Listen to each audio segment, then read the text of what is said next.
What up, y'all? Hold on, let me hit share. Let me hit share. I'm gonna share this to Twitter real quick. I'm here.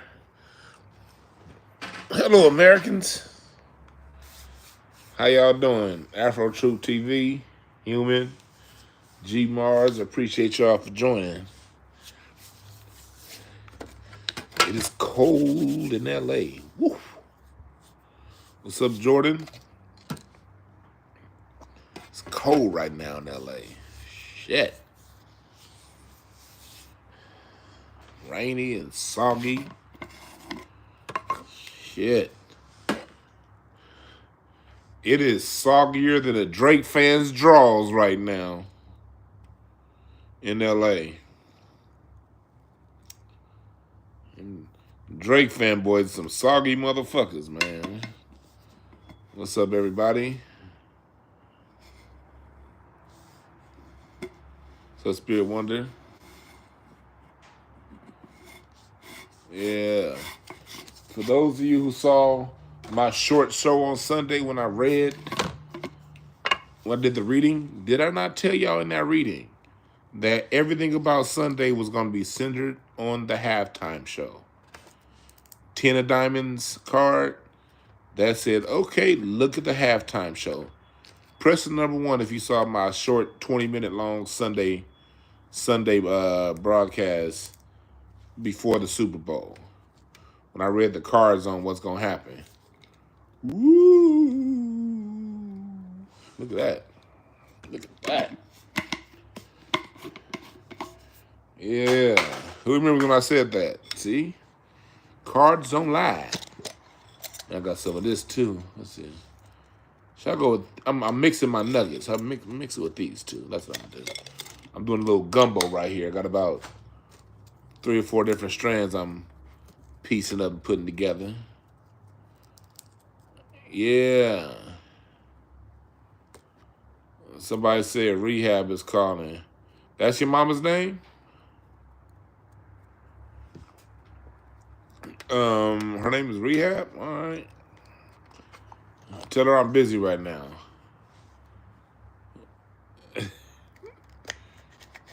Nigga said Darth Vader. That's funny.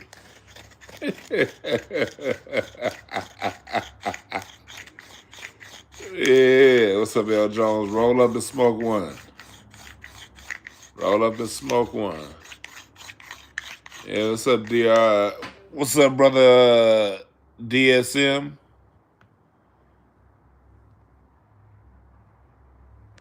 There we go. What's up, DSM? I fucks with y'all. You know, I appreciate. I gotta say before I even get started, I gotta say, I want to send a special shout out to the people I be talking like when I make a comments, because sometimes I be going real hard and not even reading everything people say on here. Salute to everybody I've gone hard on, said some shit, some crazy shit about on here, and you guys returned. You weren't all sensitive like the one's mean. I'm never coming back. Salute to y'all. I had this one dude on Twitter a couple weeks ago. I had wrote something, and this dude used to retweet everything that I said and everything. We used to always retweet my shit. And then one day he hit me up, was like, brother, and he came, you know what, he wasn't disrespectful, but he was like, brother, man, only thing I want you to do, man, is every time you say the word black, spell the word black, can't put it in black in capitals. I was like, and I got what he was saying, but my response was this. I said, look, dude, because I generally, if I'm thinking about it, I generally do spell the word black American with a capital B. But when I'm on Twitter, I type fast and I don't care. As long as the shit's spelled right, I don't care about the rest of that stuff. I'll be writing people's names with lower cases because I'm not about to hit the arrow to capitalize somebody's name, whatever. And so I told the dude, I said, look, brother, I ain't got time to be pleasing everybody's idiosyncrasies. And the dude got mad. It was like, man, fuck you. And unfollowed me and blocked me, then talking all, not to block me, but unfollowed and started going around Twitter talking all kind of shit about me because I just said, look, man, I'm not going to be the one that's going to satisfy all your idiosyncrasies. And I said that for a reason. I'm the kind of person, I don't do this for clout. I don't do this for followers. I love to teach. To me, teaching is fun. This is fun to me because I love, learning is fun. Teaching is fun. Teaching is easy for me. And that's just how I communicate. That's the way I'm king of clubs. That's my style of communication. So it's natural for me. So when I'm teaching and talking stuff, that's really me having a good time. And in that, I'm not going to do everything everybody wants. There's no way I could be everything to everybody. It's impossible. Nor do I want to be everything to everybody. There are going to be certain things that I do that's going to bug people because we all have our own idiosyncrasies, including me. So when I listen to people who I like online and on TV, I don't tell them what they need to do. It's certain people I listen to, like, if it's too much, I'm just going to turn the channel. But you can't tell people, no one's going to please everything you want, you know? And to be very clear, I'm going to be very clear to people, my old school listeners know this. New school niggas, y'all got to find out. I don't give a fuck, all right? I'm not about to sit there and try to be everything to everybody. I'm no Bill Cosby ass nigga that's gonna sit here and be like, look at me, I'm the grand example of greatness. You dig? I'm not trying to be everything to everybody. I know in a lot of ways that I'm fucked up. And I talk a lot of shit. I smoke a lot of weed. Like today, this is only my third blunt today. Usually by now, I'm on blunt number 7. This is only my third blunt today, y'all. I'm behind. I'm gonna be me. I'm gonna take mushrooms, go to blisscapsules.com. I'm gonna smoke a lot of weed. I'm gonna cuss. I'm gonna cuss people out. And it ain't personal, none of it.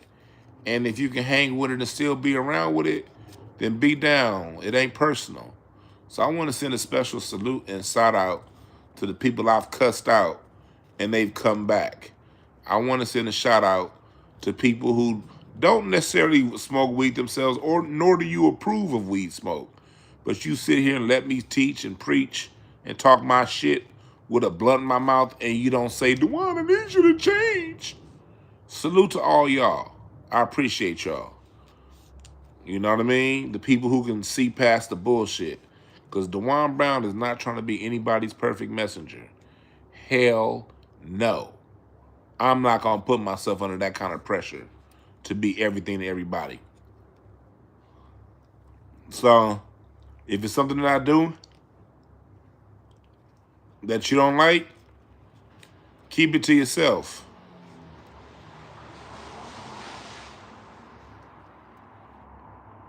Keep it to yourself. I'm not that guy. Like, I love teaching. Y'all don't understand. I like doing this. Like, I love doing this. This is fun to me. And everything that I do, I got a lot of jobs that I do. I manage a bunch of apartment buildings. I read cards. I got a lot of clients. Business a little bit slow right now.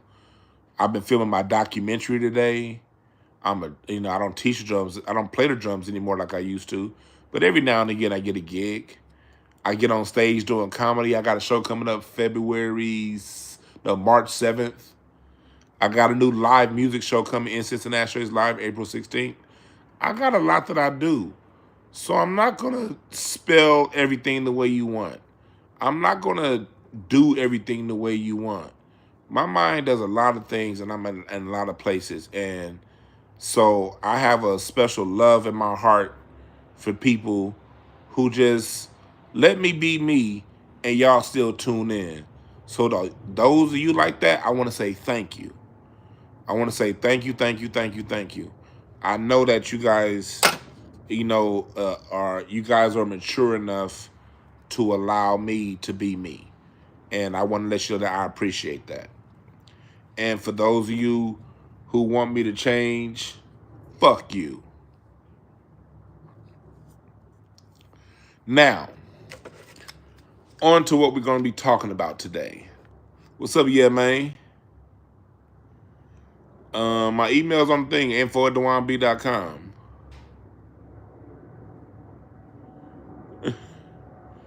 Yeah, and that's the other thing. People be thinking hitting me with a fat joke is gonna do something. First off, I've heard every fat joke, and 99.9% of the time, my fat jokes are better than yours. Shit, in shape people die every day, B. You had that brother that wrote that song "Walk It Out," rest in peace. That motherfucker was skinny. He still died at 43 years old. That nigga John Madden was 2 pounds short of a ton and lived into his mid-80s eating fried chicken and fries and turduckens and shit. So that's another thing. People, if you could at least shut the fuck up. How about that? And take this free entertainment. And all right, so I'm gonna start off by saying that.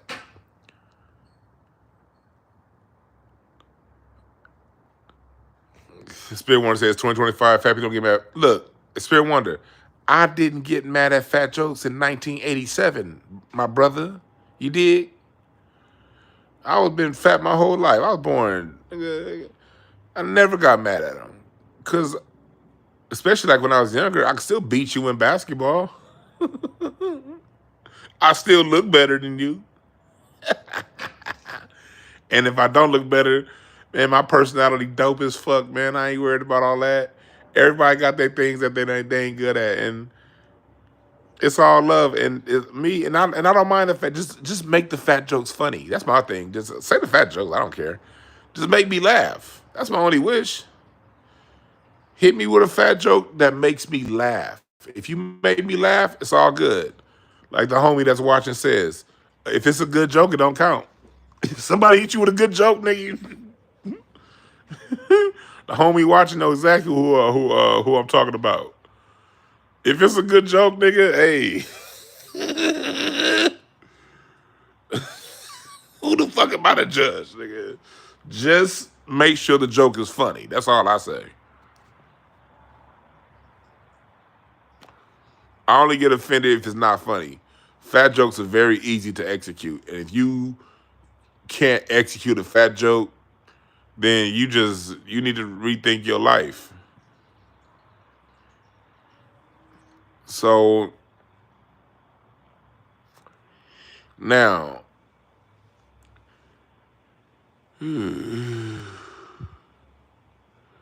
what's up, Lone Wolf Effect? Although your mama clapbacks will come in as long as somebody say something stupid. Somebody say I resemble Ray J. Who the fuck, nigga? Is that Ray Charles talking? Said I don't look nothing like no goddamn Ray J. You must think all black people look alike. What he gonna say next, nigga? I look like Donald Glover. The fuck? Because he's black. The fuck is these niggas be talking about? Anyway,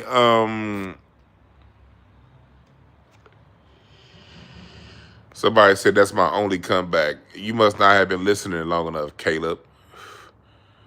Caleb, if you don't sit your autistic ass down,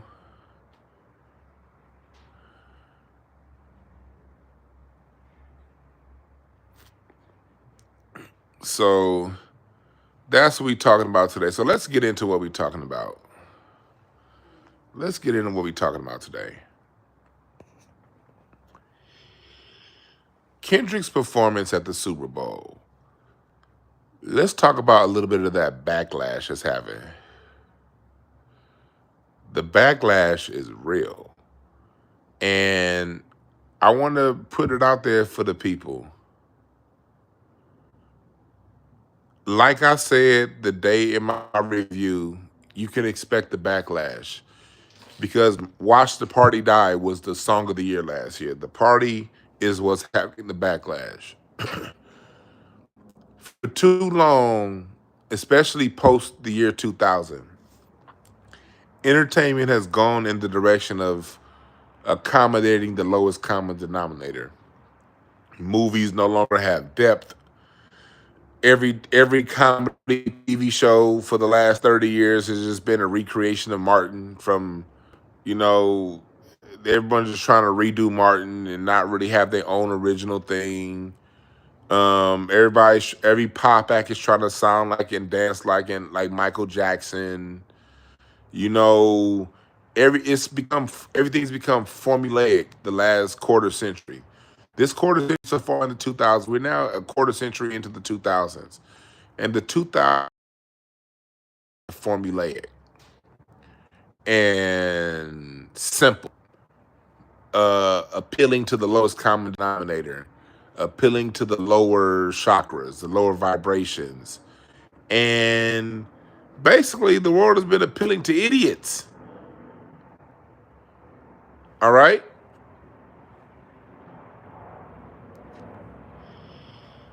The world has been appealing to idiots. And ever since the century has changed, if you notice, the Kardashians started to get famous off of Ray J in the early 2000s.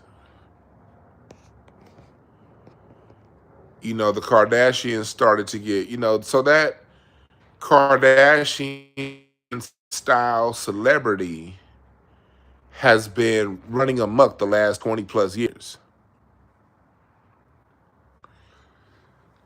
Callie Kush, you're just not funny. So you're going to need 5 minutes to think of something funny, then you can come back and speak.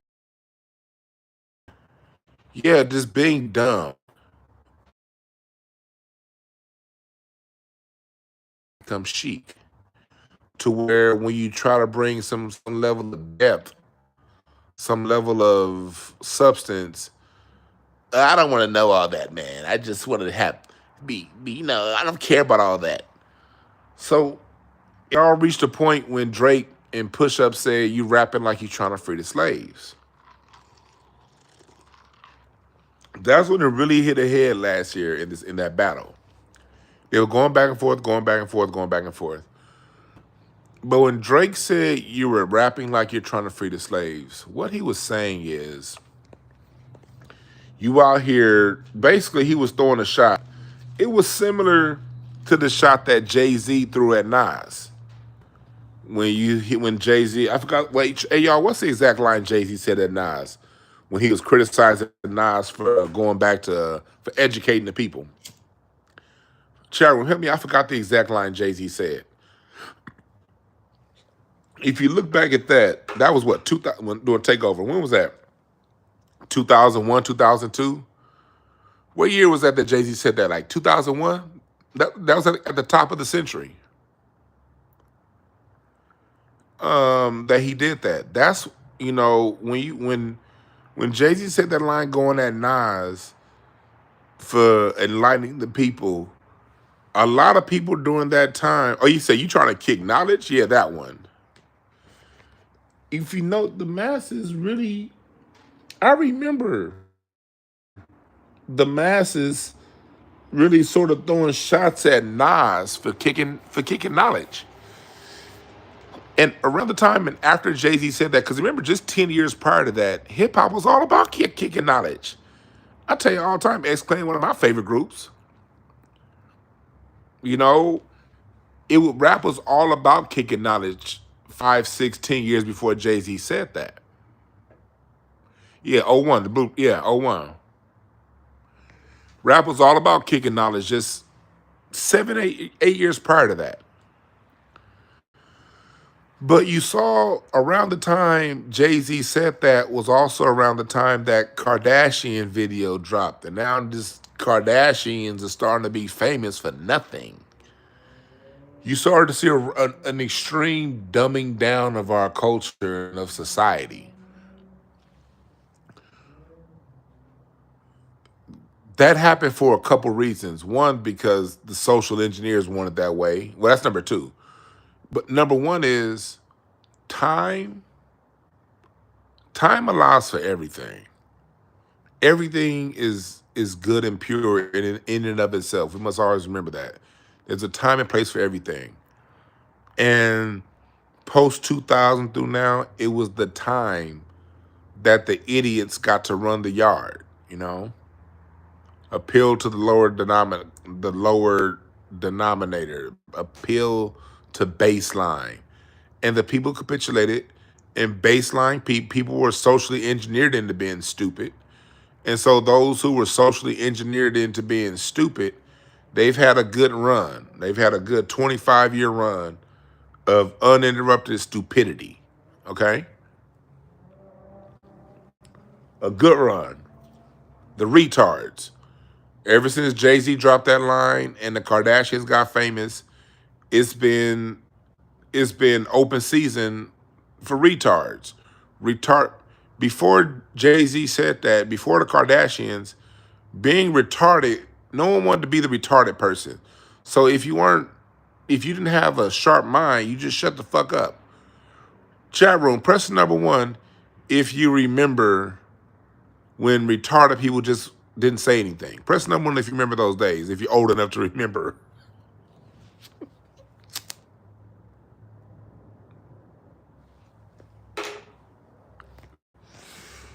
Oh, and look at this mullein right here.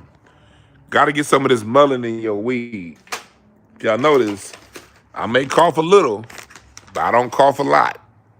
This mullein takes what it takes that away. But anyway, so y'all remember that a time that retards shut up. The mom said, I'm telling my age tonight. There was a time that retards just shut the fuck up. But if y'all notice, the last 20 plus years, the retards have just been out there on just mucking it up on the yard. Oh, you're hating. You said something I don't like. You're hating. Oh, that nigga's too deep. What is he trying to do? Make us read books? Oh no, the stats. It's crazy how the retards always point you to stats and numbers, but they don't know the difference between mean, mode, median, and range. But they want to talk to you about numbers.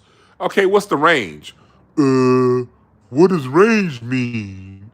They be like, Drake sold way more albums than Kendrick. Well, what's his range? He produced a lot more albums than Kendrick, so if you got 5 more albums, that's 5 more shots. Okay, quantify these stats. They can't. It's just been idiots run amok.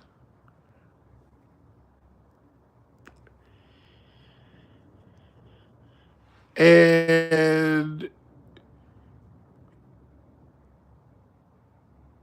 the times allow for that, going into the end of the Piscean age. But into this new Aquarian age that we're in, for those of you who've been listening to me for a long time, I said going back to 2021, the new celebrity moving forward is the celebrity of substance. Press number one if you remember me saying that years ago. The newer celebrities that we're going to see, the days of old school celebrity, they're done. People who are just famous for acting, no one's going to care in 5 years. People who are famous because they had a hit song, they're not going to care in 5 years. 2030, we see it happening right now. The party's dying right in front of our face right now.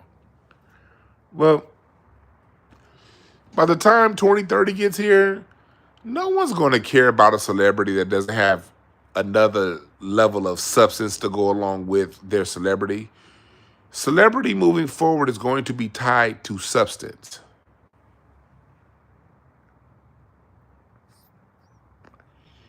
And the social engineers can only do what nature and the solar calendar allows, the astrological calendar. So no one beats time. No one beats nature. Whatever is being allowed is that's because that's the time allotment for that thing, that entity to exist. The reason why Kendrick was tapped to do this Super Bowl is because even the social engineers know that there's an awakening going on and you cannot stop a baby from being birthed when it's on the motherfucking way. You dig? You dig? When that baby coming, it's coming. When it's 6 in the morning and that sun is rising, I don't give a damn how many nuclear bombs you got. You're not gonna stop the sun from rising. So we got coded a message in how America works in the game that's America. And in that Super Bowl performance, it ended with game over. That was the powers that have been telling you that the game is over.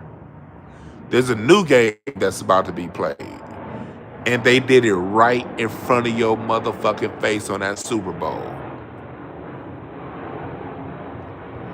It is a new day.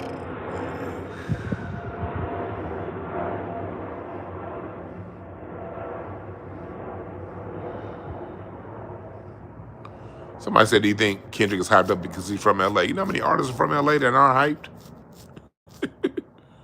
Kendrick is not hyped. Kendrick is good. Just pay attention to the messages in his music. The dude's cold. Like it's not like I'm the kind of person I can identify when somebody is good even if I don't like them. Even if I don't like them, okay, they're still good. They're profound, but it's just not my taste. Kendrick is profound. And Draco, draconian energy, and kindred, the kindred spirit, Kendrick, the kindred spirit came up around the same time and people were given the choice. It's just that when it was time for the no substance having celebrity, Drake came in towards the end of that age and he rode that wave for 15 years without giving us a damn thing and gave you one song on how to improve your life and gave you one song on having a long-standing relationship and gave you one song on how to communicate well with others and gave you one song about nothing.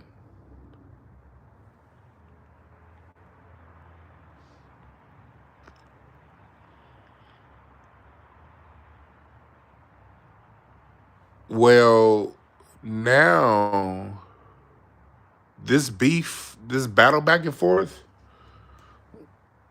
was the play playing out, showing you that there's a new age coming, a new time coming.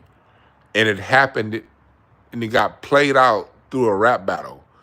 Understanding that the world is a canvas and we're supposed to look at what we see and take the lessons learned. Everything about Drake got put out there, who he is. Even though someone like me, I never liked Drake because I saw this shit when it was happening in 2012. So I saw like, yeah, I'm not fucking. This dude's a fuck nigga. Real niggas know a fuck nigga from a mile away. But the veil hadn't been lifted yet. That was Drake's time to be. Those who could see through the veil saw it, but most can't see through the veil. So I don't begrudge anyone that couldn't see through the veil. So Drake was doing things all along to show people, but the veil wasn't lifting yet. It wasn't time yet. Now the time is here, and the veil's been unlifted, and people are seeing it for what it is. Now you have a choice. Do you still continue to support the person that stymies so many careers, starts beef? Think about Drake.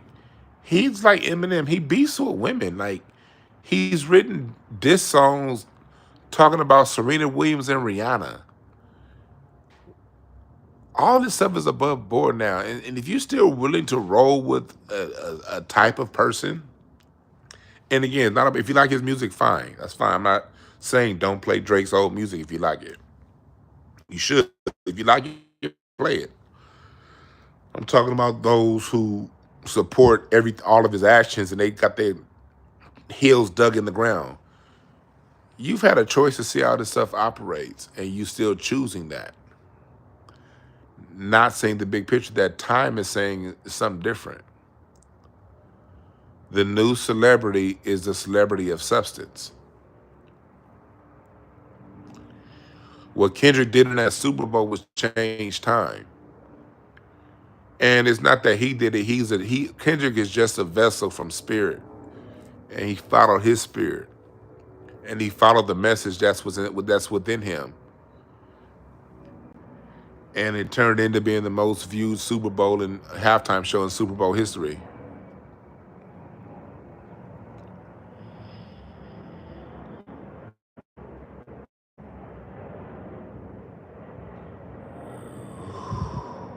So somebody say what happens to black radio media? Man, black radio been dead since the 90s. And black media. I don't know where you been, brother. What the fuck? Essence Magazine, Black Radio, all that shit has been dead for 20 plus years, man. Shit been dead. We fine. It just gets recreated in a new form. Let me come to me in 2025 saying, well, black media and radio was dead. Yeah. Black media and radio was dead too black media and black radio was dead before I went to college. It returns in new forms. You got to be open to the times. The times is you don't need radio no more. You got Spotify and Apple. You got all the music in the world that you can tune into yourself. You find some artists you like. That Spotify algorithm help you find more artists just like that.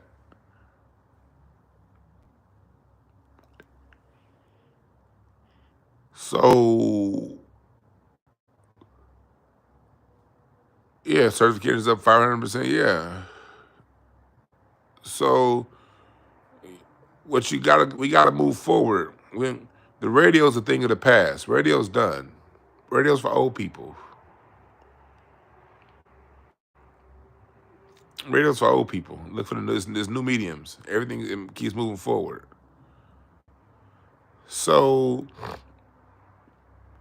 we're at a time now to where what's been played out and what got played on the Super Bowl, America, the game that is America, the game is over. It's a new game that's getting ready to get played. And the new celebrity is a celebrity of substance. If you don't have something behind your art that brings a greater value, you can't be a celebrity in 2023. I mean 2032. 2035. Till 2027, 2028. We're about to see more and more during this awakening time of celebrities without substance falling off.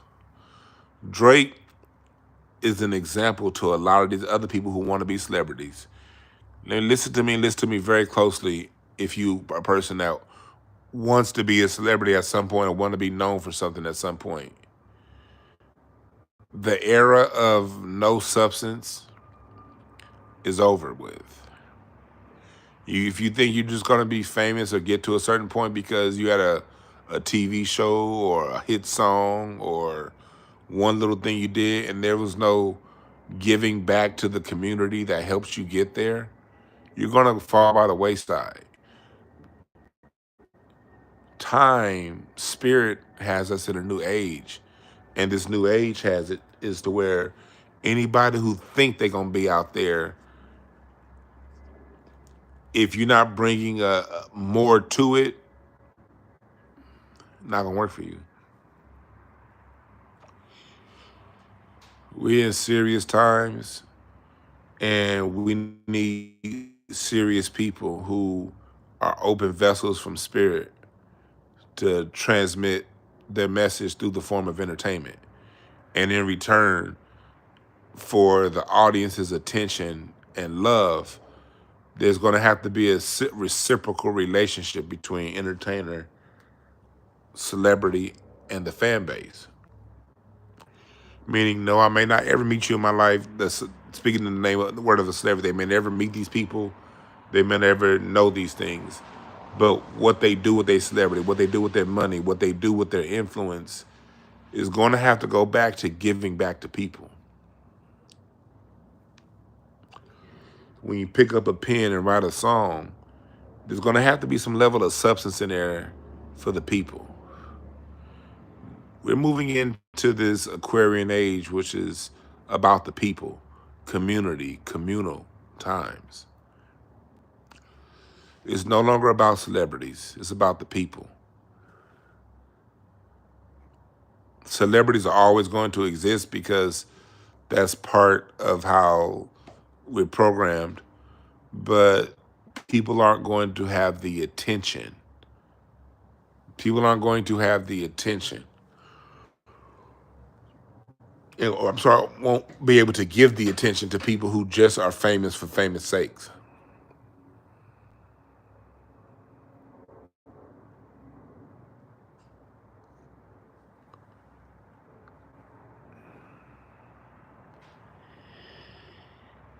So that's where we're going with it.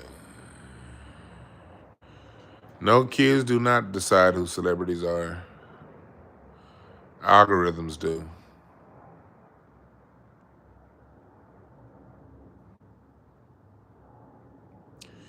Even when we're thinking about the internet celebrities, let's go a little bit deeper into this whole Joe Budden, not Joe Budden, Kendrick Lamar, Drake situation. Look at the people who are dissing Kendrick's thing. These are all people who are part of the program. Remember, folks, and I'm going to do a deeper dive on this next time I get on my computer. When you're dealing with the bloggers, like the majors, all bought all of the independent stuff 2015 through 2018 is when everything got bought up. Since 2018 and really through the pandemic, the people after the post pandemic, the people who blow up now, the biggest people on YouTube, they're all attached. Even the black people, especially the black ones, most of them are attached to a white company. Shannon Sharp and is with Colin Cowherd's company. So is the I think Mason Cam, that show. They're with uh Mark Cuban's company. You know,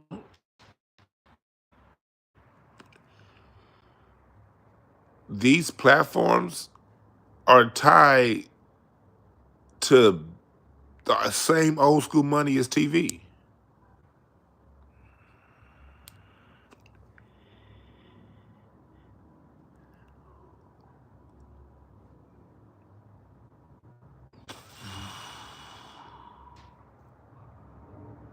You did?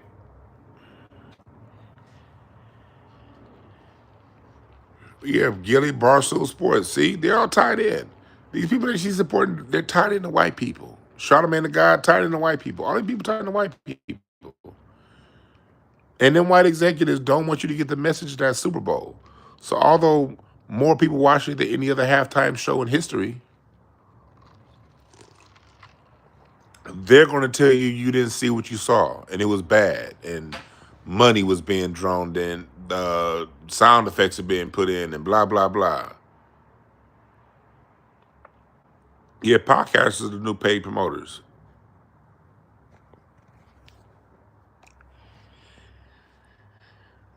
So even when we're getting Vlad TV, how, go back to how Vlad got popular.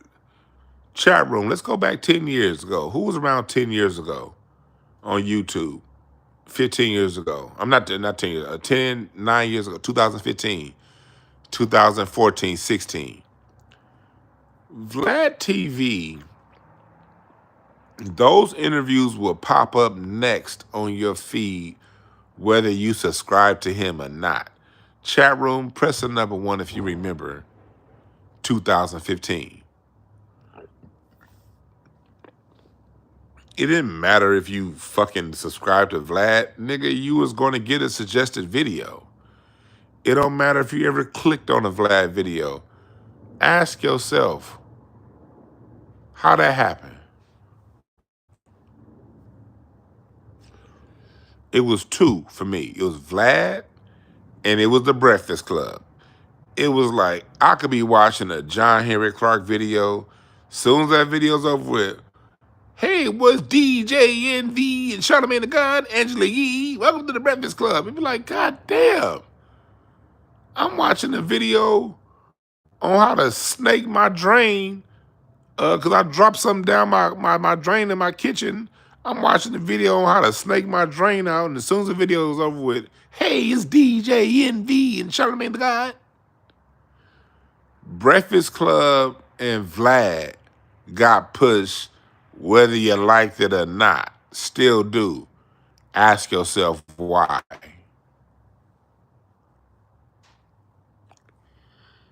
Meanwhile, back in that day, I watched 3 or 4 videos in a row from brother Ronald B. Hurd. Y'all remember him? We All Be TV? Salute to Ron Hurd. That's how I got in contact with Dr. Randy Short, was through Ron Hurd. When I would watch all of them Dick Gregory interviews he did. Who remembers Ron Hurd? We All Be TV. I'll be watching all of his Dick Gregory interviews and Judge Joe Brown interviews, and his videos never got suggested to me next.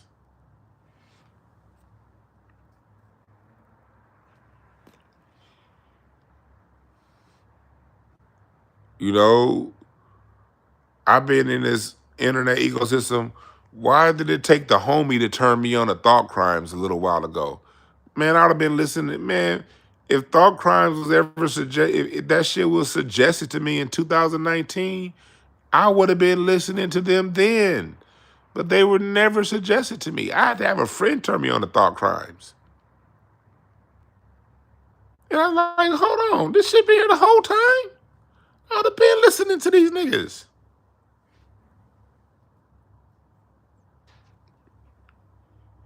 I would have been listening to them. I've been listening to Thought Crimes now for a little for about 2 years now.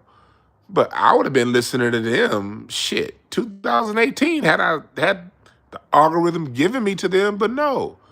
The algorithm was saying, you want to listen to DJ Vlad, don't you? Like, what the fuck?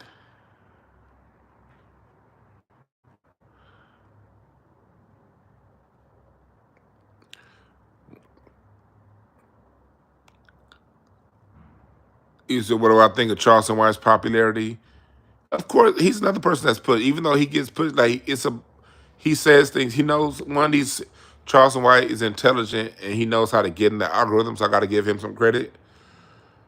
But two, he's allowed to, get on these, if you notice, he gets invited by platforms that got money behind them, because he's going to say, although he will say some dope shit, he's going to say some very ignorant shit that, demeans us.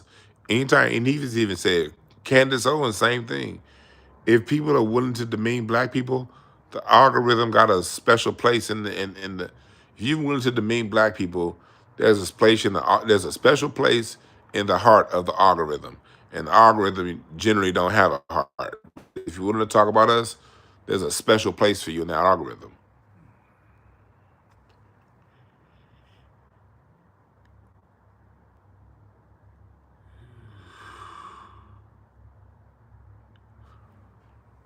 You know. C Diggs, you say it's over. I noticed I have not seen much Charleston White come up lately and stuff like that in my feed. But that's another thing.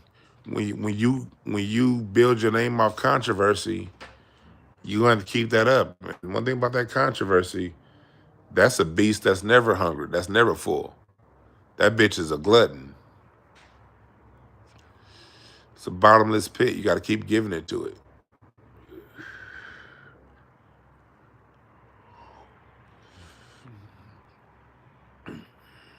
Yeah, and so it's like with him, like these channels that are willing to push all kind of debauchery. Why is it that, although I do take a little bit of time to listen to the nigga shit, Why is it my nigga shit podcast I listen to? I'm gonna get a warning every time I don't even have these niggas. None of my nigga shit podcasts I listen to. I don't have a notification bell for any of them, but I still get notifications for them.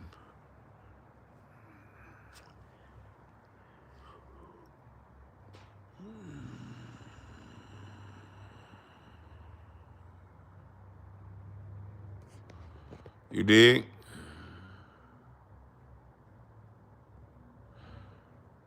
Somebody said, well, I think my Mexican taking my place in the algorithm. So, I don't control the algorithm. If Mexicans took my place in the algorithm, that's because people want to listen to what the Mexicans got to say. The fuck you asked me that dumbass question for?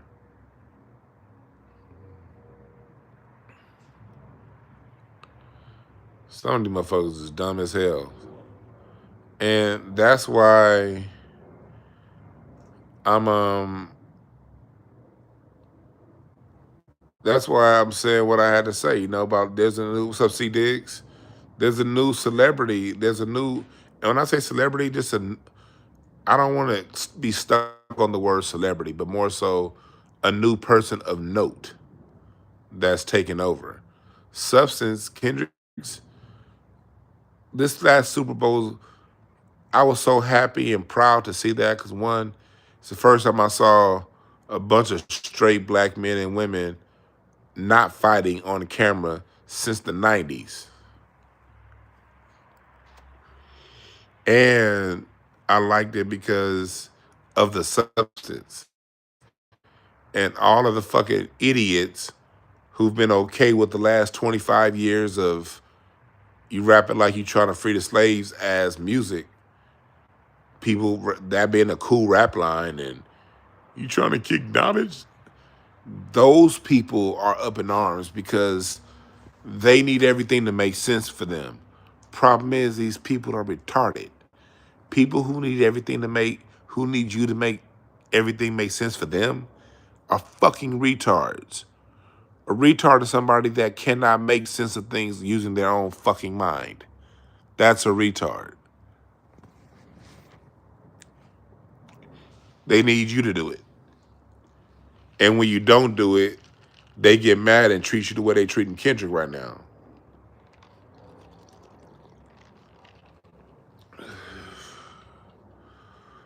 What's up, Unique Organics? So stupid people are about to be in for a rough few years. They're either gonna have to get wise and learn or live a life of extreme frustration. And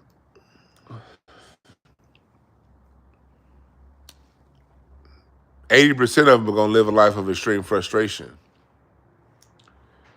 which is fine with me because I've been living my last 25 years with extreme frustration. Every time I go to the movie, there's no depth. All the black men are gay. All the black women are fucking goddamn sumo wrestling, sambo like samurai warriors and shit. You got all the black women kicking ass and all the black men picking and tending to the garden. I've been very frustrated. So I've been frustrated having to see somebody go on stage, barely be able to sing. They can never sing in the Brooklyn Mass Choir, but they got 10 Grammys because they're under Clive Davis. And I gotta see all you idiots. Oh, that's the best thing ever. You see all those pyrotechnics? You see them explosions go off? You see that? You see that? I'm like, but did you hear this nigga miss every note? I don't care, man. That shit was hard. I've had to sit in frustration and listen to you dummies call the most extremely mediocre shit hard and great. So I'm about to be rubbing it in like Drake pissing y'all off. and making y'all feel like, oh man, what's wrong? I don't care about the message. Good. I really, really, really, really, really, really, really hope. Let me tell you something. I have a prayer, and this is my prayer. My prayer is if you that kind of person that's down for all that fuck shit, you see what it is and it's still mad. My prayer is that you experience all the frustration that God allows on earth times 10. I hope you go to bed mad. I hope you wake up angry. I hope you have a bad day at work tomorrow. For all you dummies that have been, that really is trying to slow time down to where we all got to regress and get on the slow bus for your dumb ass to catch up. I pray that the next time you take a shit, it feel like a baseball is coming out and your ass hurts for 7 days and 7 nights. My prayer is, I don't want you to die nothing like that. But if you one of them fucking idiots that are trying to keep things slowed down, I pray that God just give you like 72 hours of tears to where you just, your eyes are tearing up and it look like you're crying, even though you're not. And then I hope that happens on a day that you have a big meeting to go to, and God struck you down with the tears for fears disease, and nigga, you just, I wonder why I'm crying. I hope something like that happened to you, because I've been crying for 25 years for some substance and some good, something in depth, and I ain't got it hardly. So since I've had to cry, all you dumb niggas that's mad at Kendrick for no, but nothing bopped. Nigga, I hope, nigga, you bopping. I hope your head bop up against a brick wall so you can get some motherfucking sense in that empty ass mind of yours. Only problem is when your head bop up against a brick wall, all we gonna hear is don't.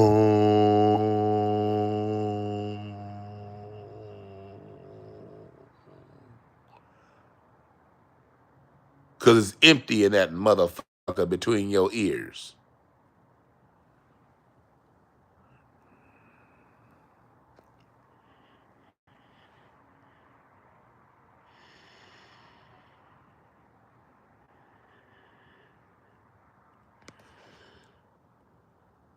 Somebody's name is Moon Duck.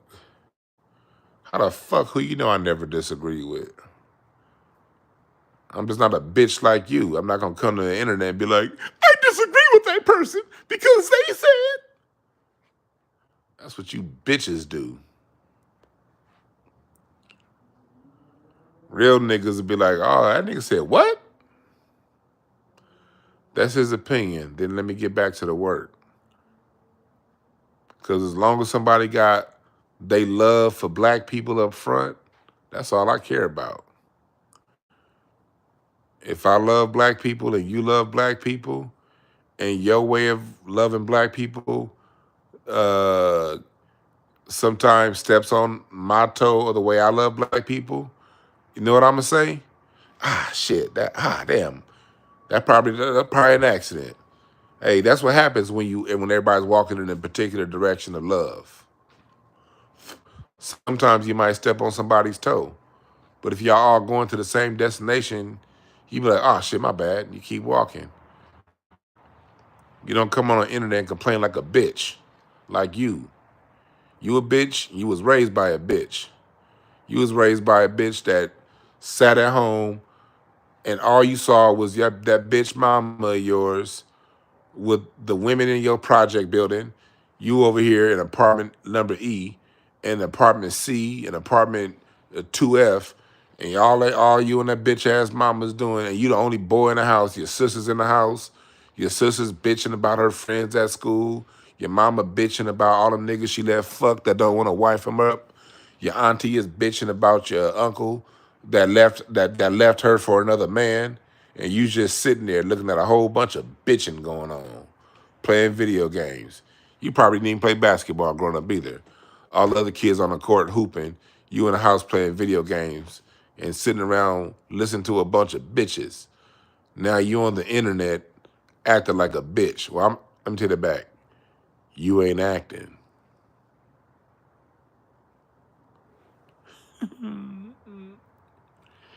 And then you come in the chat, and instead of you going to Tariq and airing out your grievances, you want to come to my chat room. Go to him. Tariq be pissing a lot of you niggas off. So, so since y'all can't get to him, y'all think y'all gonna come to me. You know who else gave me a lane? Your mama's thighs gave me a lane. Your mama opened up a clear lane between them thighs.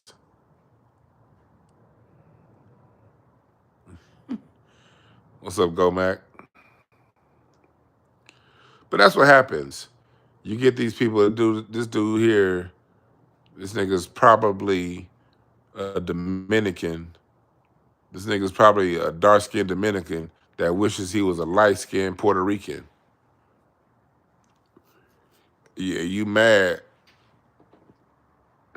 that you a dark-skinned Dominican instead of a light-skinned Puerto Rican, and you want to come up in here in my chat.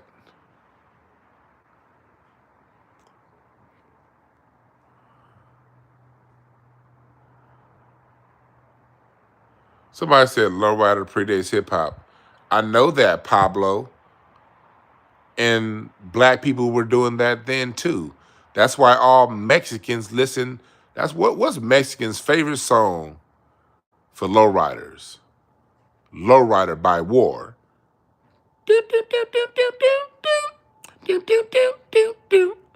Created by a whole bunch of niggas from Compton and Long Beach. I've been filming more episodes of my documentary today. And the lady that I interviewed, she sang background. She forgot that she sang background she toured with Elton John for 8 years. But she sang background for everybody from DMX to Elvis. Michael Jackson. Appreciate that, Unique. The dark-skinned Dominican that wanted to be a light-skinned Puerto Rican was getting a little bit too much attention. Because his mom was a bitch. And that's all he knows. So, yeah, they just time him out. That's right. Yeah, I didn't block that person. Moon Duck ain't blocked. They just timed out. Hopefully they'll get some sense. Hopefully he'll pull that tampon out of his ass and he'll calm down. But the lady that I interviewed today, she sang background on Rock With You by Michael Jackson. That's her singing, I wanna rock with you. That part, all night. That's her singing. She was telling me about, growing up in LA, growing up in Watts, and how in the 60s and 64, they used to lowride back in the 60s. She got a record contract in 68, but she used to lowride with her boyfriend in high school, 66, 64.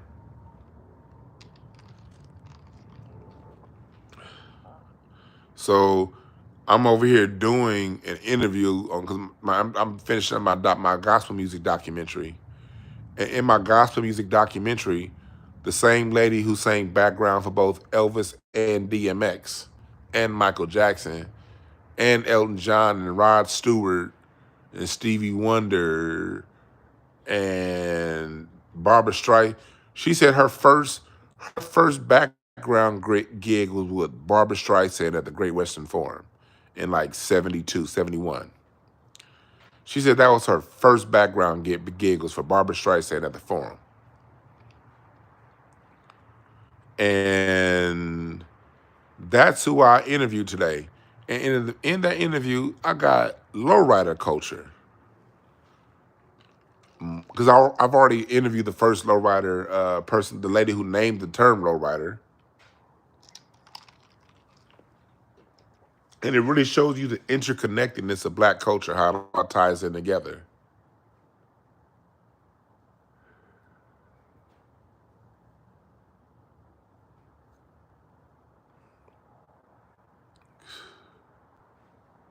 That's right, Geronimo Jones. Got to cook these hoe ass niggas. No, Pablo Jones. That Pablo dude's just here for attention. Pablo, like, I don't. What's his name? Pablo in L.A. Like I said on my show yesterday, Mexicans are corny. If a black person says you dress like a Mexican, talk like a Mexican, walk like a Mexican, dance like a Mexican,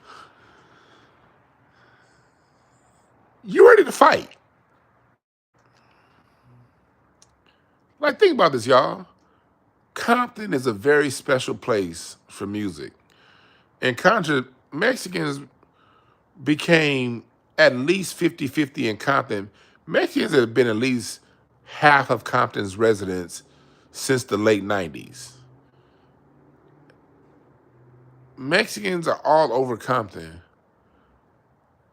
Where is the Mexican Eazy-E? Where's the Mexican Dr. Dre? Where's the Mexican DJ Quick? Where's the Mexican Game? Where's the Mexican Kendrick Lamar? If that little small city of Compton was able to birth so many black music icons and legends, before that, War is from Compton. The Whispers are from Watts, and Mexicans all through Watts. The Silvers, Leon Silvers. I mean, Compton is, if this was world championships, Compton wouldn't have enough fingers for how many rings it has. Where the Mexican version of any of those people?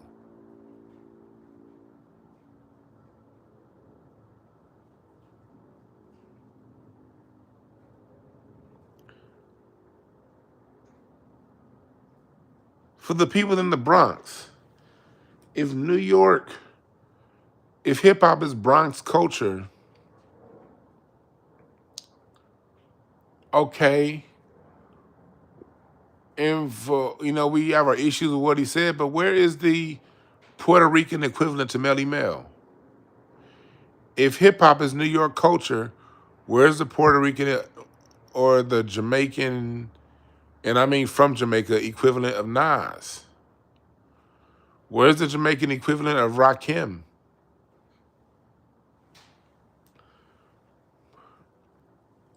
The Latin version of these people.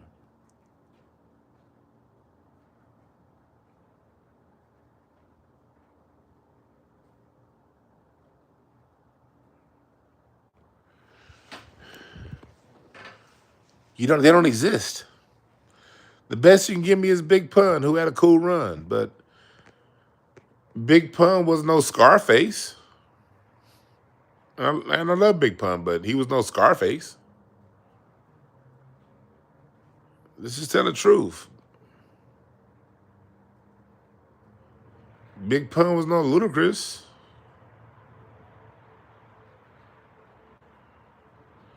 Every black community has jazz history. LA, Fillmore District, Detroit, Chicago. Every LA, every black community has hip hop, has, LA's jazz scene is fucking real. I mean, everybody do. Kansas City, we don't even want to get on Kansas City and how much influence that they have.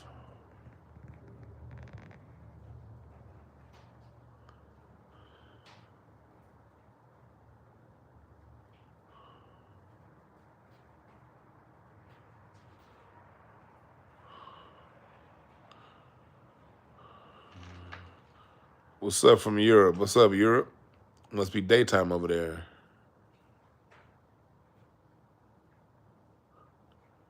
You name the Latino Wu-Tang. Yeah, you can't find any Latino that's equivalent to any one member of the Wu-Tang Clan.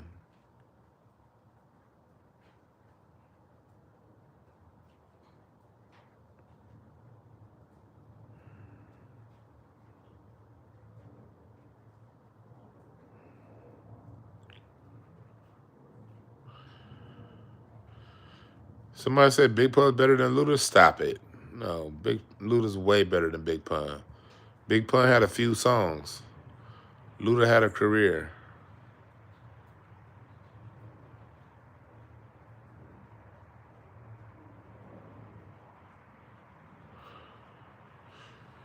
It's so easy to dispel these people.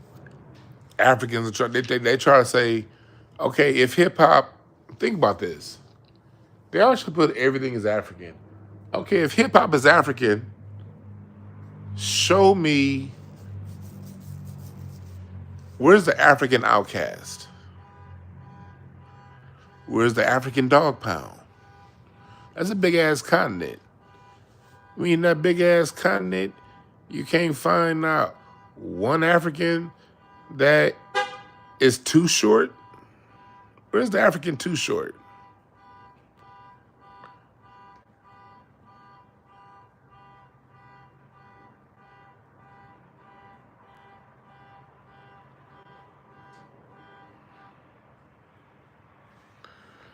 In this documentary that I'm doing right now, I'm dispelling all of that out of Africa shit, man. You know when this shit stops, black people? It stops when we tell it to stop. We voluntarily give our shit to Africa and ain't got no fucking proof. Like this week, I've been studying for real with my music. I don't have none of them books down here because all my books are upstairs. Oh shit, my laptop right here. Hold on. I was looking for my laptop. I had it down here in my man cave. Hold on. I've been playing some music this whole time. Ooh, I cannot wait to take these mushrooms. Ooh. I think I'm gonna do these on Saturday.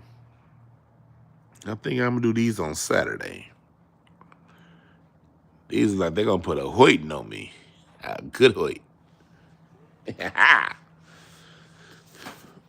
But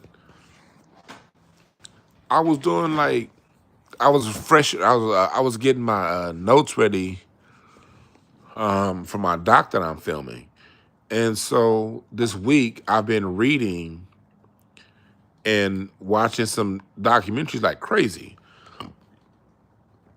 Because I just want to make sure the information that I give you guys is accurate, and everything that I read. Okay, these people from Africa, you know, it's African this and African that. I'm reading this one book yesterday, and it literally talked about the banjo, the beat. It starts with a B, but the first African drum the one that's in the British Museum, there's an African drum in the British Museum that was found in Virginia, that was made locally in Virginia in the 1800s. And they were using that African drum as a case as to why the drums are African. And all I did was ask one simple question. First off,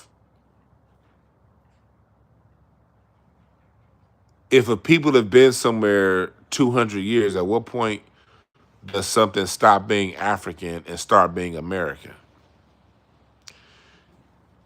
Second, that particular hand drum, when is it ever used in Black American music? And the answer was never.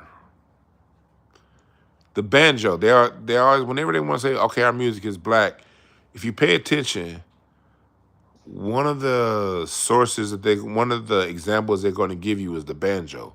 They always reference the banjo. Pay attention. I want everybody to pay attention. I want everybody to pay attention. I want everybody to pay attention.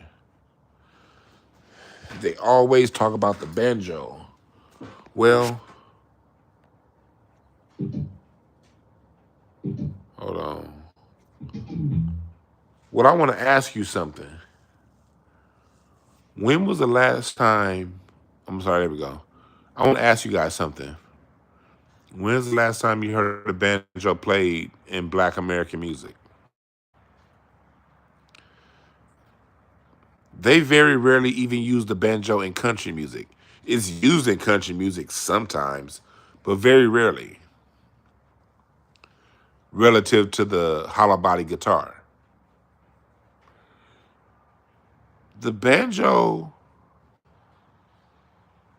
and the guitar have two different functions in the American guitar. It's like the instruments that they connect Black American music to Africa with are instruments we don't even use anymore. But we still at the same time use European instruments.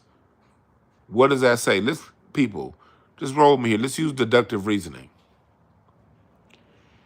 Okay, we come from Africa. Okay, fine. Our music is African influence, fine. But your example as to why my music is African influence are instruments that we don't even use. But we still use the piano. That comes from Europe. Hell, the harpsichord is still used. Listen to Barry White. That comes from the Baroque era in European music. Trumpets been around the world. The saxophone, that's from Europe. Bass guitar is America. The electric bass. The lead guitar is America. The drum set is America. 99% of the instrumentation and everything that we use was either native to the United States of America or it came from Europe. So how's our music African? And what we brought from Africa, those who came from Africa, the less than 400,000 that came, that culture was whipped out. It only takes one generation for a culture to lose information. Once you disconnect somebody from their parents and move them around, and then you raise their children, if they were born to their parents, they may have some kind of memory. But if you now go to their children and disconnect their children from them, there's no memory. It only takes one generation, 2 generations to lose information. So if Black people are now, for those who came from Africa, 15 generations removed from Africa, at what point is what they do native to where they are, not from Africa?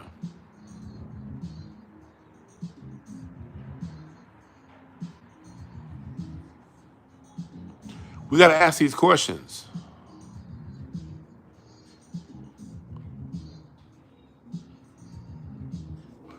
So it's like, even when I'm reading scholarship, y'all hear this shit playing in the background? That Melissa Morgan?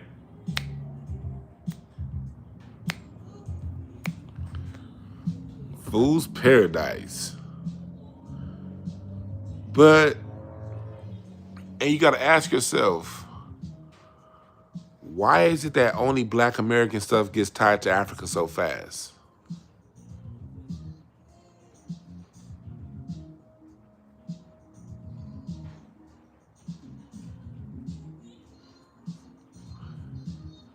Somebody said, we definitely come from Africa. Some people did come from Africa. Do you know that in Louisiana, do you know that the Creole is not the only people of Louisiana? They always want to bring in the Creole, and they talk about the Creole because of the French influence. That's why they made no mistake about it. They talk about the Creole because of the French. A lot of the people in Louisiana were from the Mississippian tribes, the Mississippian natives. And if you study the Mississippian wars of the 1700s and the 1600s, a lot of those wars were fought against the French and the Spanish. And those wars lasted sometimes over 100 years.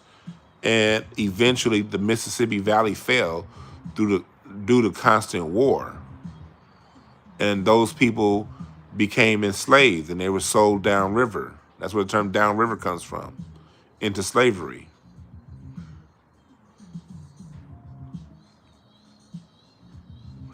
These are records in Louisiana too, what I'm talking. You have Choctaw people in Louisiana who've never been enslaved. They're native, indigenous. There's a lady now I interviewed before named Debbie Ishki, Oklahoma. She talks about this. And they still live in those rural swamplands in Louisiana. They've never been compromised. These people are in existence now. Native. And they're very black. They're darker than me. And do you know something else about? Here's another interesting thing about Louisiana. When America bought Louisiana in 1804, there was a back and forth fight on whether or not it'd be a slave state. It wasn't guaranteed that Louisiana and Mississippi would be slave states. They had to fight it out. And they ended up becoming slave states.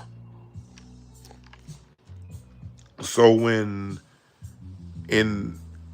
between the years 1815 and 1819, this is on record,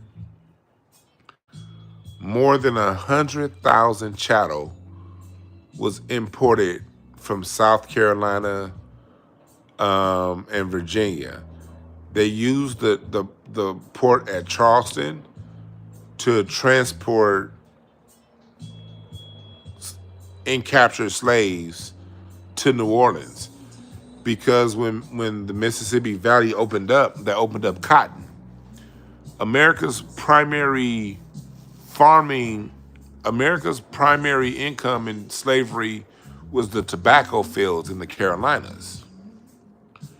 Well, when cotton came around, cotton became king, and Louisiana became in desperate need of slaves, Louisiana and Mississippi. So between 1815 and 1819, 100,000 slaves were transported from the East Coast to Louisiana. Another 20,000 were brought down from wars that happened up north in the Missouri area. Missouri was now in Ohio. Another 20,000 were brought down from the Ohio region and down the Mississippi River to New Orleans.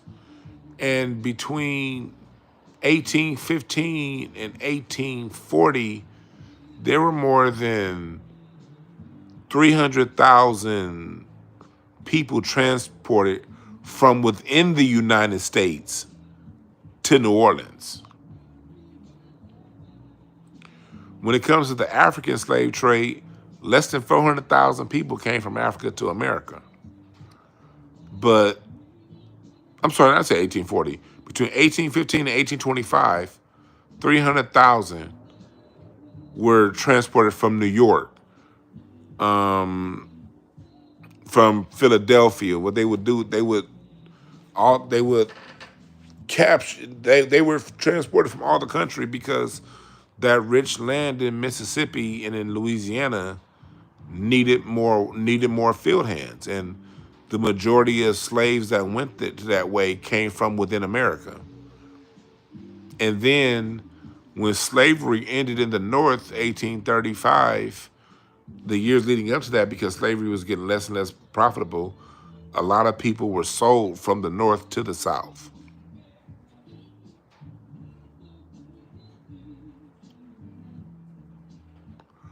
This is all documented. And all of this is well documented. It's not even hidden. It's just you have to think to look. I bought 6 books on the intercontinental slave trade just in the last 2 months. I've read 3 so far, and I'm mostly done with the other 3. Like, this shit is well documented.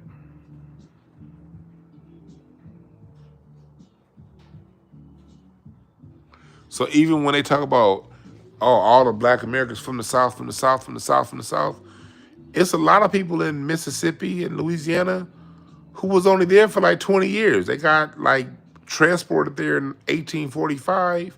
Slavery is over in 1865. They took their asses back to where they came from.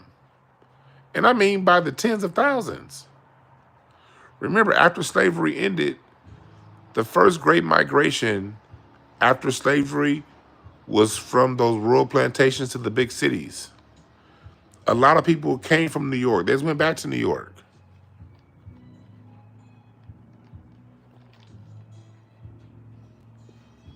I'm in my basement. I don't have those books with me. Watch my show from 2 days ago.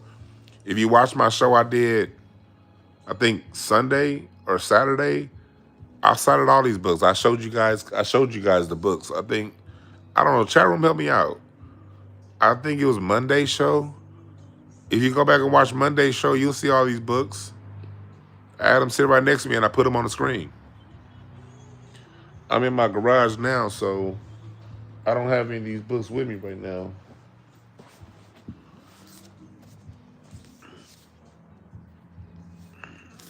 Some of that stuff is in this book, more so the music, the transformation of white culture.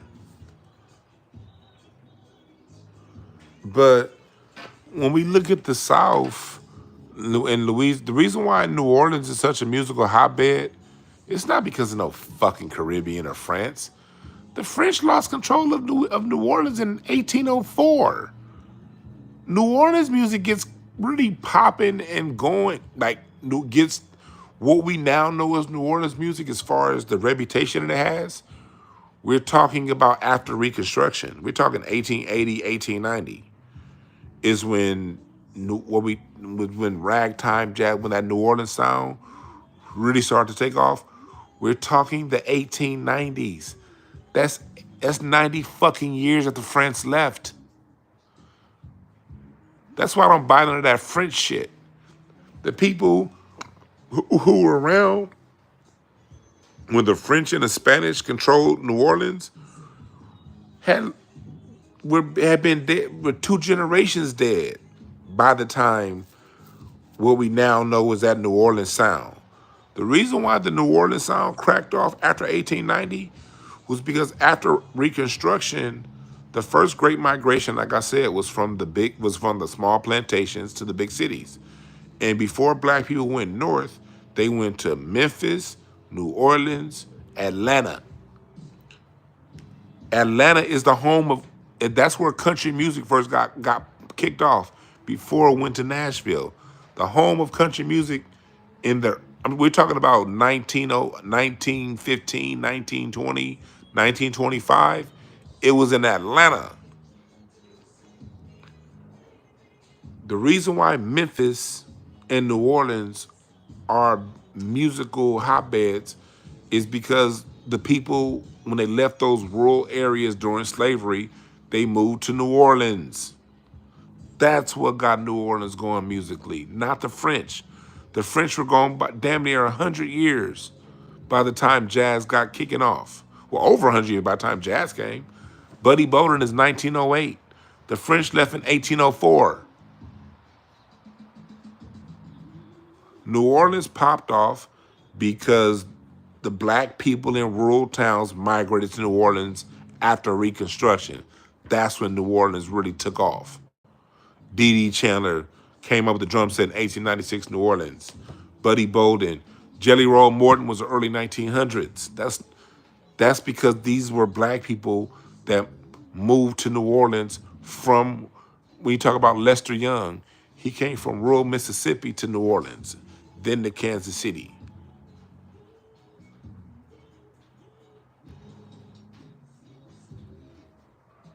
That's what made New Orleans pop. Not no fucking French. The French been gone. Haitians been gone. And whatever Haitians left are now amalgamated into American culture. And if you notice, they always talk to you about New Orleans, but they never talk about Memphis. Memphis is every bit as important as New Orleans. Out of New Orleans, you get jazz, great. But out of Memphis, you get the blues to really take off. And it's the combination of jazz and blues, and it's the fusion of jazz and blues is how we get rhythm and blues and rock and roll.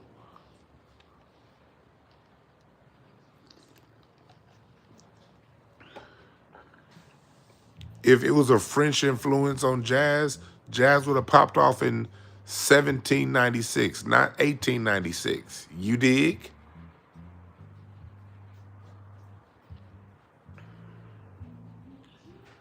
You know who else they don't talk about when it comes to music?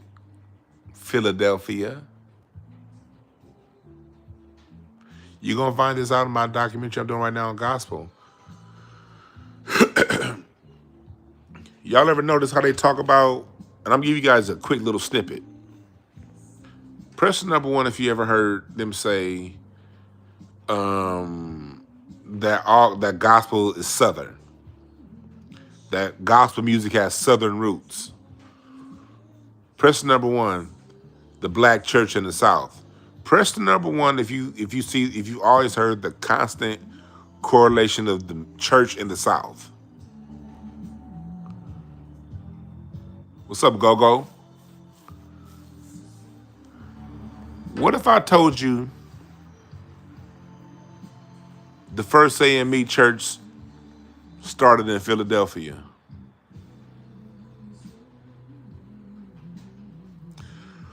What if I told you the black gospel hymns that were used across the country and still used to this day were written by a man named Richard Allen in the year 1801 in Philadelphia?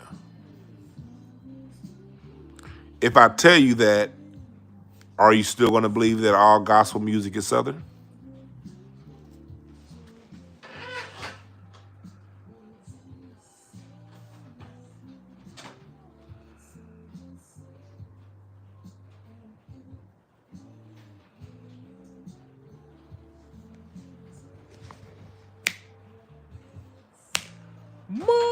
I love this song. Sunrise, morning sunrise,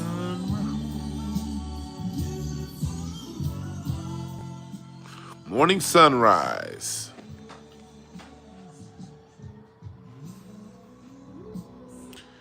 C Diggs is deeper than they give.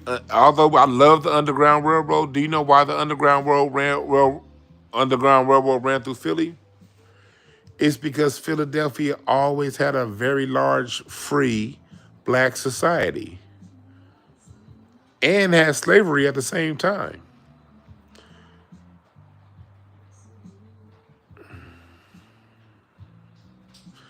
Geronimo Jones' modern gospel started in Chicago.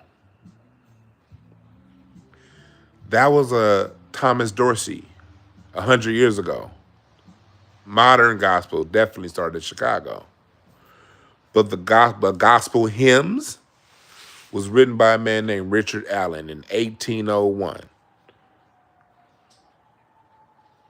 And those gospel hymns were sang in Chicago in because you know where what if I told y'all that Cincinnati, St. Louis, Chicago, Detroit had thriving black communities with churches in the year 1810?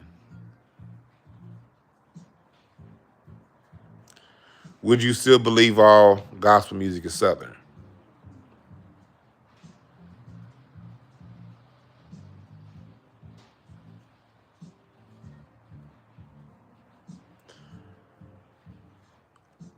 They lied to us through omission.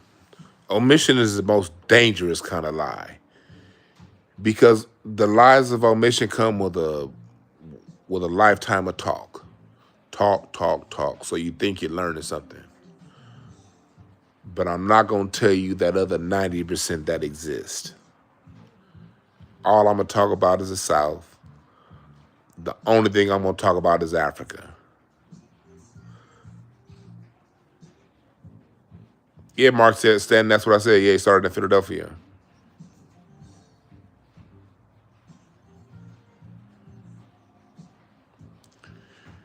Yeah, I could talk to you all day about the African drum and never say one word about the Native American drum. Native Americans had drums. American Indians had drums here too. And American Indian drums uses sticks. What do you see the drummer playing with when you go to any concert?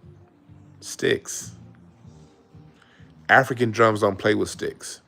Or do they have that one stick that they play? Drumsticks aren't what we have, that's not African. That's here. See, where's my stick bag? Hold on. Do I got my sticks over here? Let me see if I got my sticks over here. I got too much shit. I'm gonna have to sift through. I don't know if I want to sift through all this shit to show you guys this. Let me see. Where's my stick bag? Okay. Here's my percussion bag. Where's my stick bag? This is my percussion bag. I want my stick bag. Well, I got my percussion bag here. Hopefully I have a drumstick in here. I got drumsticks all over the fucking place. Good shit. I'm a drummer, nigga. Y'all can't fuck with me when it comes to this conversation.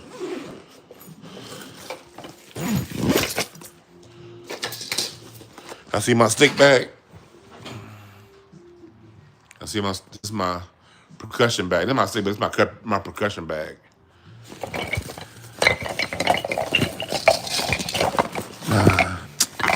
Damn it. I don't have any drumsticks in here. Shit. But these are African wood clays. These are African.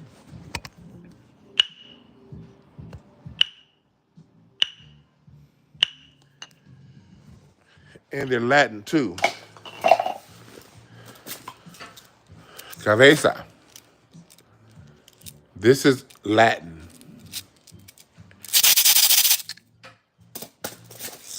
These are African maracas. These are Latin maracas. There's a much closer connection to, appreciate that, a super chat, go. There's a literal one-to-one connection. This is an African shaker. There's a lot of connection between African drums, African percussion, and Latin percussion. Man, damn it, I thought I had damn it. Where are my drumsticks? Now I'm kind of like concerned. Because I always know where my drumsticks are. There's not have been one time in my life, since I've been playing the drums my whole life, that I did not know where my drumsticks were. This is like never happened to me before, like in my 30 fucking years having drumsticks. I've never not known where my drumsticks are. I'm like really concerned, chat. This is no bullshit. Like, where the fuck are my drumsticks? They weren't at my parents' house. Last time I was at my parents' house, they weren't there. Fuck. I'm gonna have to really get down and look for these hoes. Fuck. Hold on. That's where all my... I can't show y'all where my guns are. I'm frustrated. Fuck.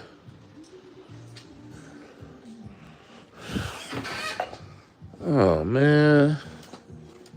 Can't find my drumsticks. Oh, but what are these? Do I have these out here? Hold on. Let me see here. Nope. I'm gonna check one more place.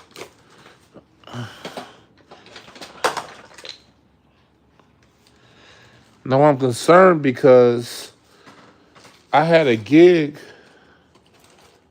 a couple weeks ago, and I think I may have left my drumsticks there because I haven't seen them since. Anyway, whatever. Anyway, drums, American drums have sticks. African drums don't.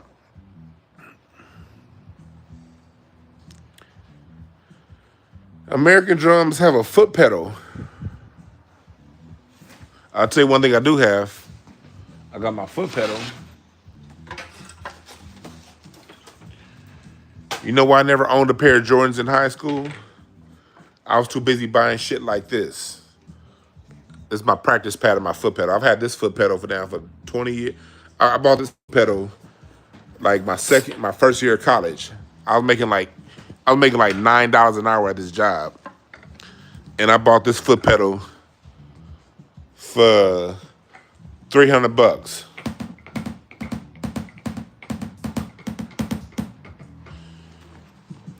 This here changed American drumming forever. The foot pedal. The foot pedal.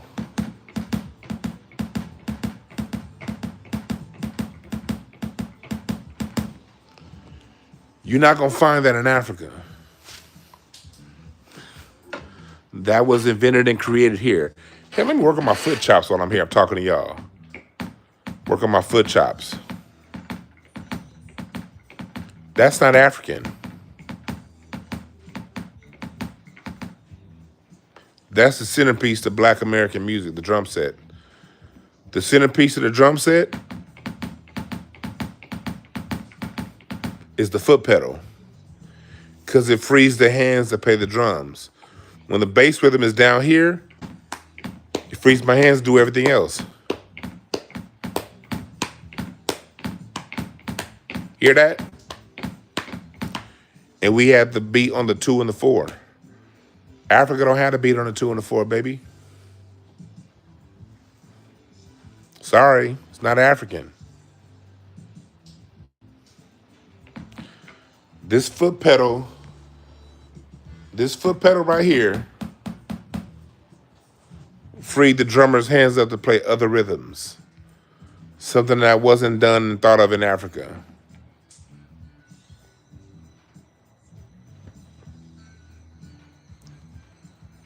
We created and have our own thing here in America.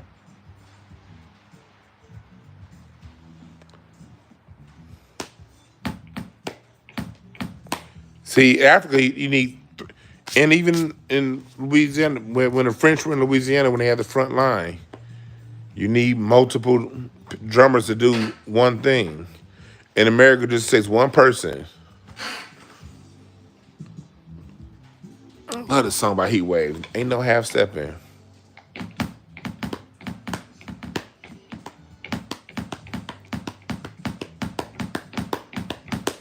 That's a gospel beat.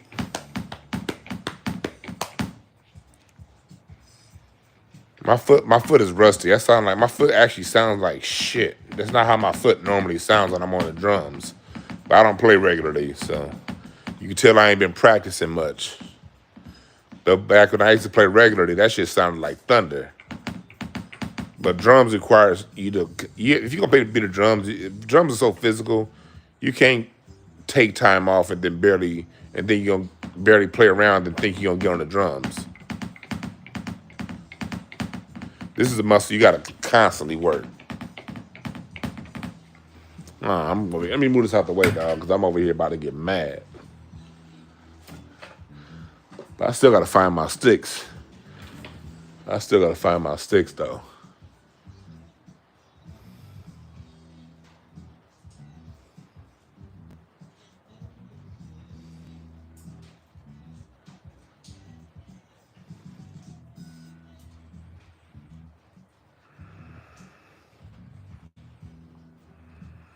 Camaro SS.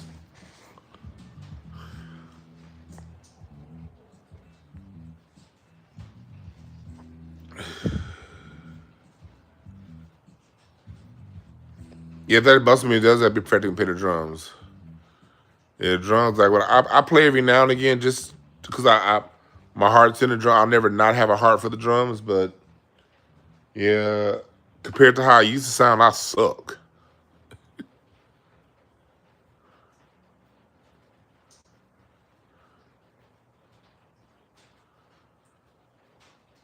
Yeah, and so that foot pedal alone completely changes how drums function and makes drums in America distinctly different than drums from anywhere else on the planet.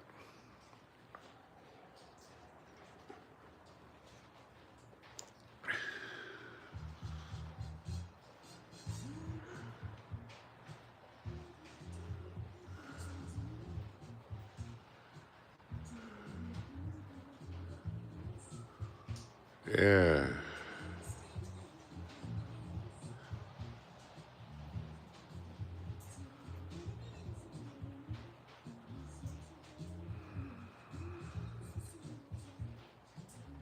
You said your SRT teach you the drums wasn't corny. Yeah. Drums, one person does a job, it takes 5 African drummers to do.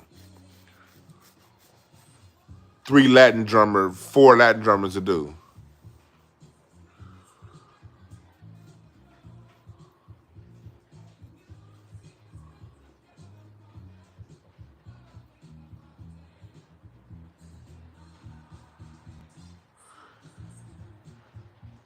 Buddy Miles is a legend.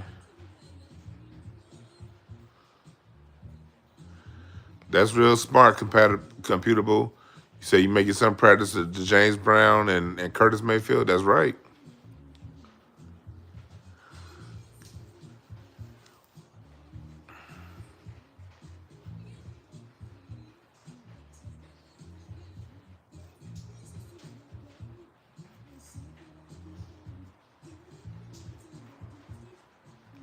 Yeah.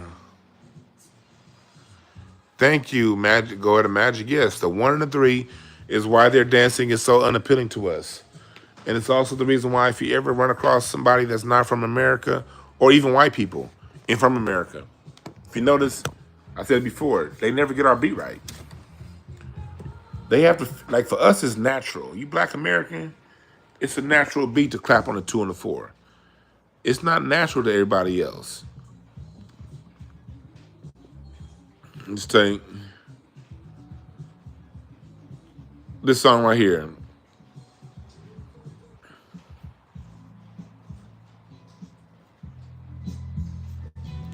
Y'all hear the Blackbirds playing? Other groups, when they hear this here, they be.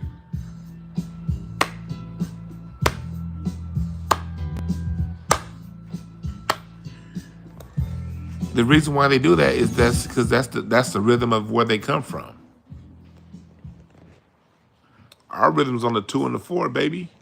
That's distinctly American, and you can go and look that up at any university in the world, and they'll back what I'm saying. This is something that academia understands very clear. The 2 and the 4 is distinctly American. That's how you can distinguish an American beat from the rest of the world. The rest of the world claps on the 1 and the 3 and the 4/4 time frame. The rest of the world claps on the 1 and the 3 and the 4/4. Black America claps on the 2 and the 4 and the 4/4. That's the difference.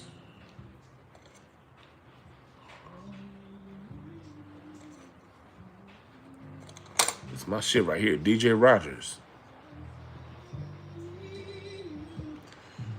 What y'all know about DJ Rogers from LA?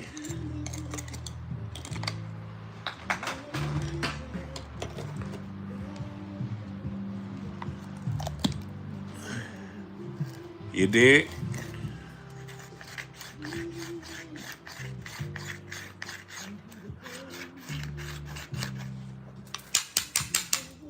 But that's what we're saying.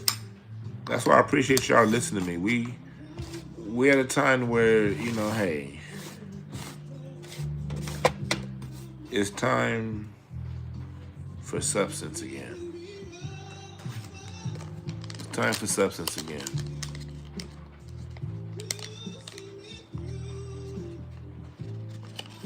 When I say, what's my opinion on Afro beats? That shit sucks. That's my opinion on it. That shit's horrible. It's all repetitive bull. It's all repetitive. Afro beats is falling off. Remember 2 years ago they were saying Afro beats is gonna take over.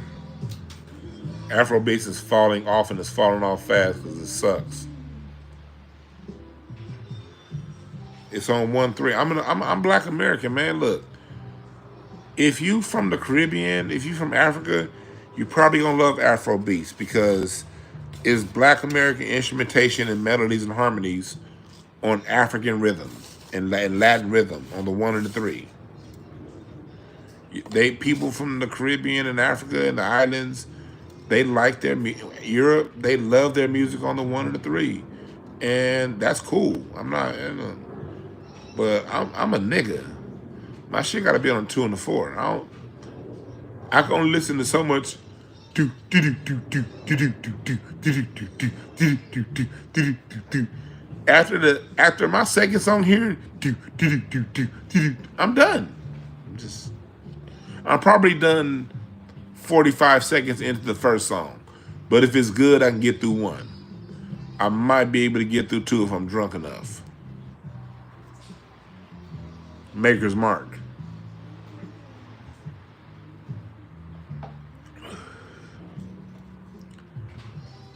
But I don't fuck with it. I need my shit on the 2 and the 4. I'm an American, Jack.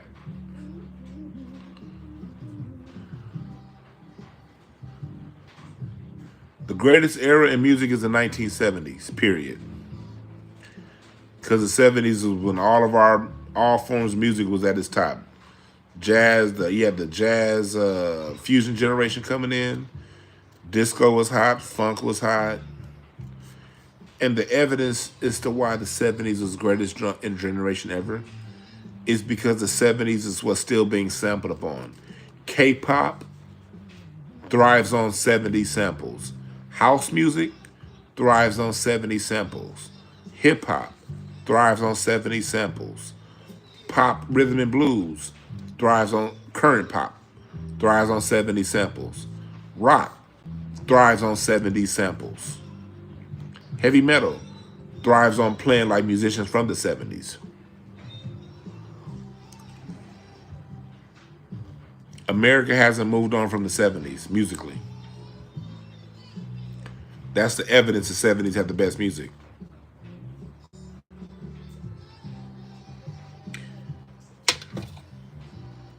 America still, the world, I won't say America, the world still goes back to the 70s when they want a melody or a beat that hits.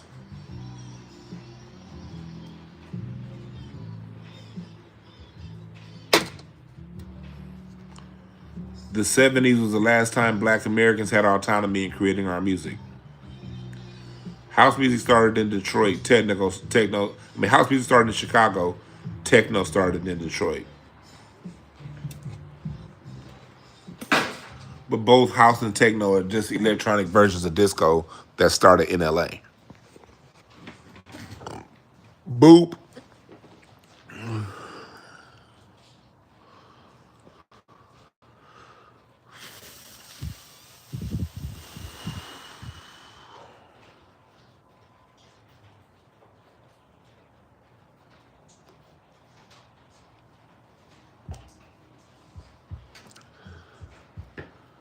'70s was the greatest era of music. Period. That was the last time Black Americans had because you have that. Because the reason why the '70s so great, you got the people who are the children of the '70s, the ones that are playing music. They're children of Chuck Berry and Chuck Berry of the '50s and Motown of the '60s, and they're grandchildren of Duke Ellington and Fats Waller and Louis Jordan. They're the grandchildren of the generation that grew up on Count Basie and Duke Ellington, the children of the people that they were children born into Little Richard, Chuck Berry, Louis Jordan. They were children when Motown was popping off.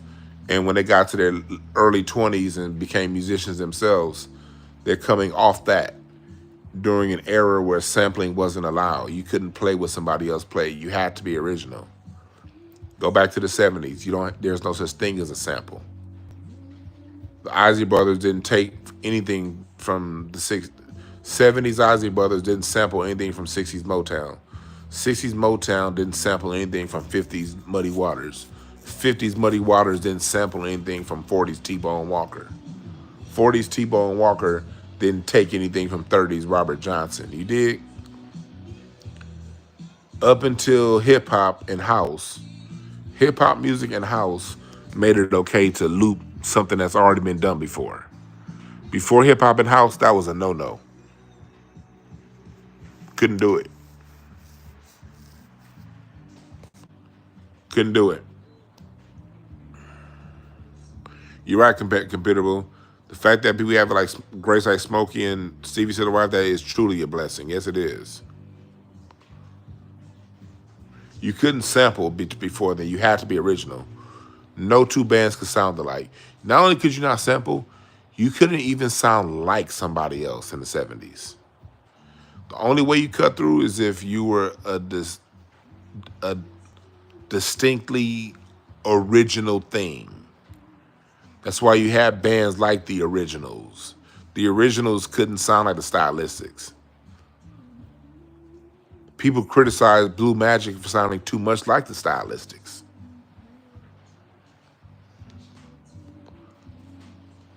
You had the Originals. You had Baby I'm For Real. Enchantment, who I'm playing right now. Enchantment out of Detroit. Everyone was inspired by the Temptations, but Enchantment couldn't sound like the Temptations. Nor could they sound like the Dramatics. Nor could they sound like the Manhattans or the Spinners. Everybody had to have their own sound. That was the beauty of the 70s.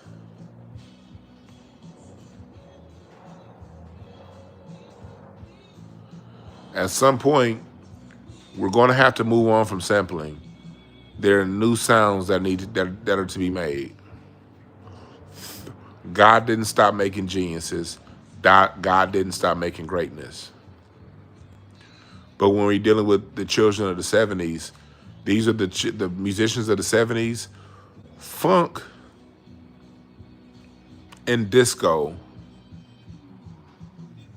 were both middle-class black music. The reason why those are middle-class black sounds is because those musicians that executed those sounds, they were born to parents that could afford homes with basements and garages for them to practice in. My dad in the 60s and the 70s used to hang out with his cousin, with his friend, and they used to know the people, some of the members that were in war.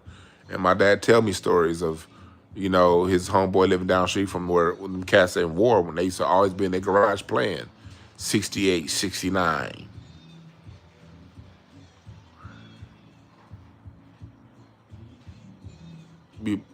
Black parents are able to afford music lessons for their children.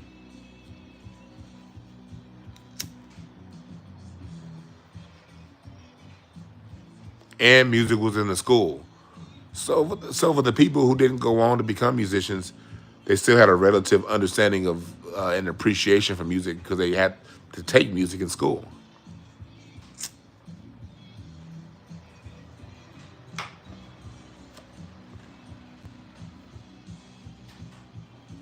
Yeah, I fucks with Michael McDonald. I like Michael McDonald's music.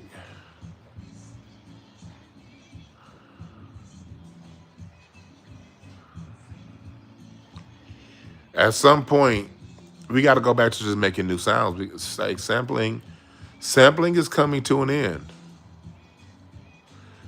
In 10 years, it's going to be corny to sample.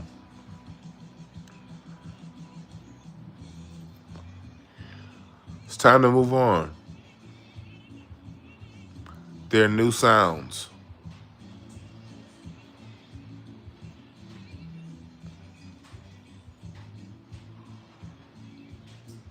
Our grand niggas don't.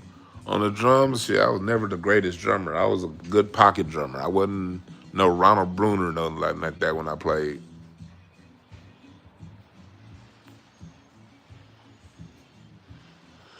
Kirk Cohen. Kirk, you hear what I'm playing? What's up, Kirk? Yeah, I'm playing that Enchantment. I like trap jazz because it's live instrumentation. It's a live rendition of what's going on with trap music. Personally, for me, it's too loopy. I prefer what's going on out here on the West Coast with Thundercat and Kamasi and Terrace Martin, to where it's more so open and free and pushing it forward. But I like trap jazz because it's getting young people interested in instruments again.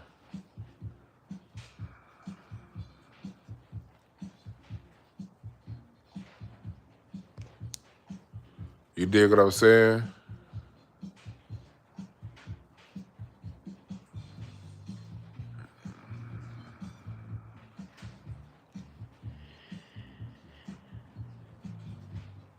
But it's time to move on and move forward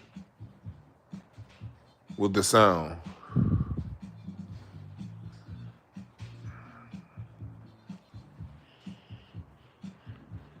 Yeah, baby suburban kids. I'm glad to see them FBA suburban kids doing rock. That's our fucking music. Rock on, little niggas.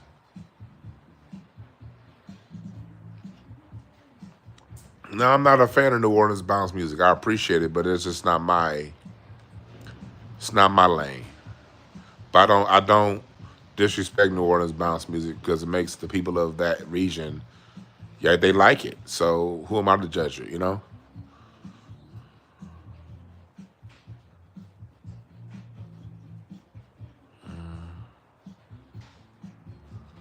You did?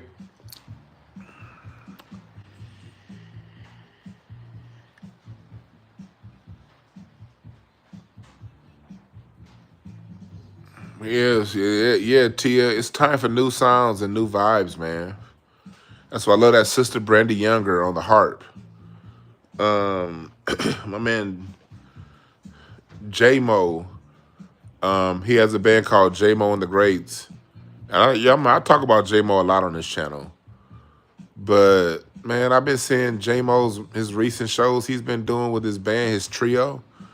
Them niggas is rocking, dog. Them niggas are rocking. Like I'm thoroughly impressed by J Mo and the Greats and new sound.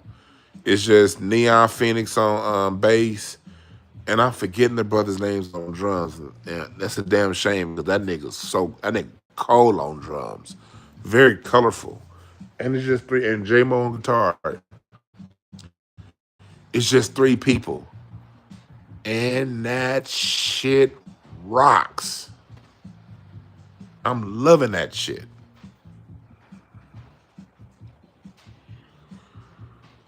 Nicholas, is a good question to ask. Should musicians create personas to be more entertaining? No.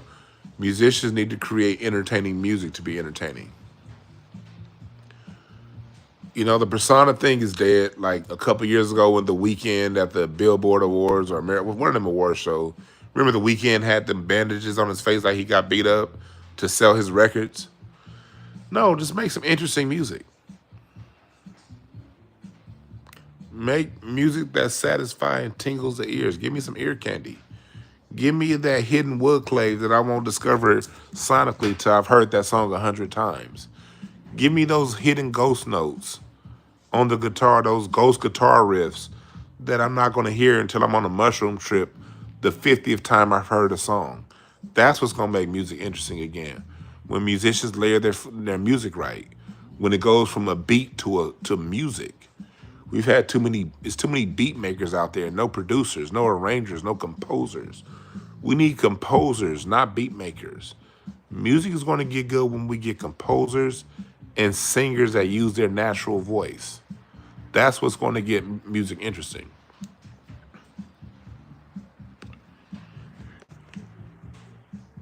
We need composers and singers to use their natural voice. No auto-tune.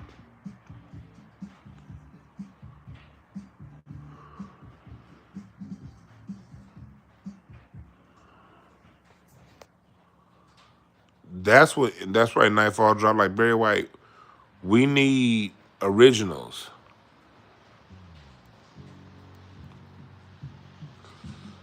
Mid 2000s Southern rap hip hop era, and no disrespect to my people down south, but that's just fucking dummy music, most of it. It made music real stupid. They wasn't talking about shit. If you're gonna tell the whole truth, nothing but the truth about the mid 2000s Southern hip hop era, it's lean and dumb shit. After Outkast stopped doing music and the Dungeon families like kind of stopped getting exposed like that, Southern when T.I. that trap music and that shit came around, the only game that it gave you was a game for a street lifestyle. What if you're not street? What if you're not from the streets? What did it give you? It gave you strip club music. Mid 2000s South music is strip clubs and dumb shit.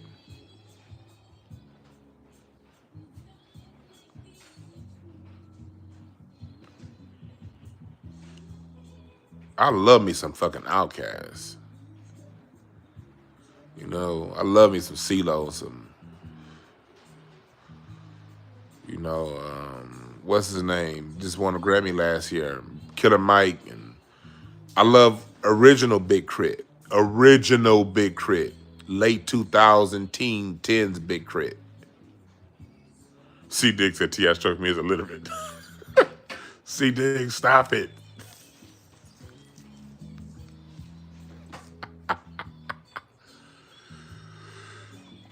Yes, Outkast is the epitome of hip hop. Like Outkast is my favorite group of all time in the hip hop era. And I'm a LA nigga. My favorite groups outside of Outkast is 213, the Dog Pound. All the groups Snoop was in. 213, the East Siders, Dog Pound, NWA, nigga. But my two favorite groups of all time are, when I say favorite groups, I mean the groups that I listen to the most. Outkast and Tribe Called Quest. Those are my two favorites groups in hip hop. 213 only had one album. I bumped that album a lot. Dog Pound only had one album. Well, they got a newer one, but if they had more albums, I'll play them more.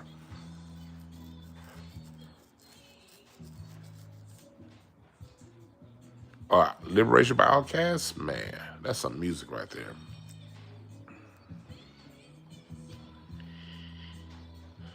Stank Love, all that shit. Peaches, all that shit. I like Peaches. This Peaches. I remember being a kid like, ooh, I want to meet Peaches. Peaches sounds sexy as hell. I remember all, nigga, when Peaches dropped when I was 13, hitting you with that, what's up? I was like, man, I need to leave LA and go to Atlanta and find Peaches, goddamn it. Her voice is just so fucking sexy to me when I was a kid, when I was a teenager. Nigga, where the fuck is, I spent my whole teens looking for Peaches. Her voice just sounded like somebody, yeah.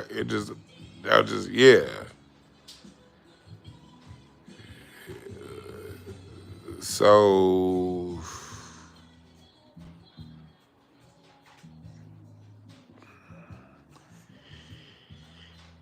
but mid 2000s something, look, and I did this live before, and maybe I need to do it again. I'm gonna put it up on my Patreon. And again, no disrespect to my people in the South. I love y'all. But the South killed rhythm and blues. I appreciate that, CRU. And this isn't an indictment on the people of the South. It's an indictment on the industry, okay? Don't ever take it personally when I say things. I don't take it personal when people talk about West Coast hip hop and gangster rap. I agree. I hate gangster. Like, now y'all call it NWA's. Only time I push back is when people call NWA's first album gangster rap. It wasn't. It was gangster rap, but it was message music. It wasn't. It was real message music. It was message that we needed to hear in L.A. Ice Cube, that was message music we needed to hear in L.A. That wasn't gangster rap. That was message music.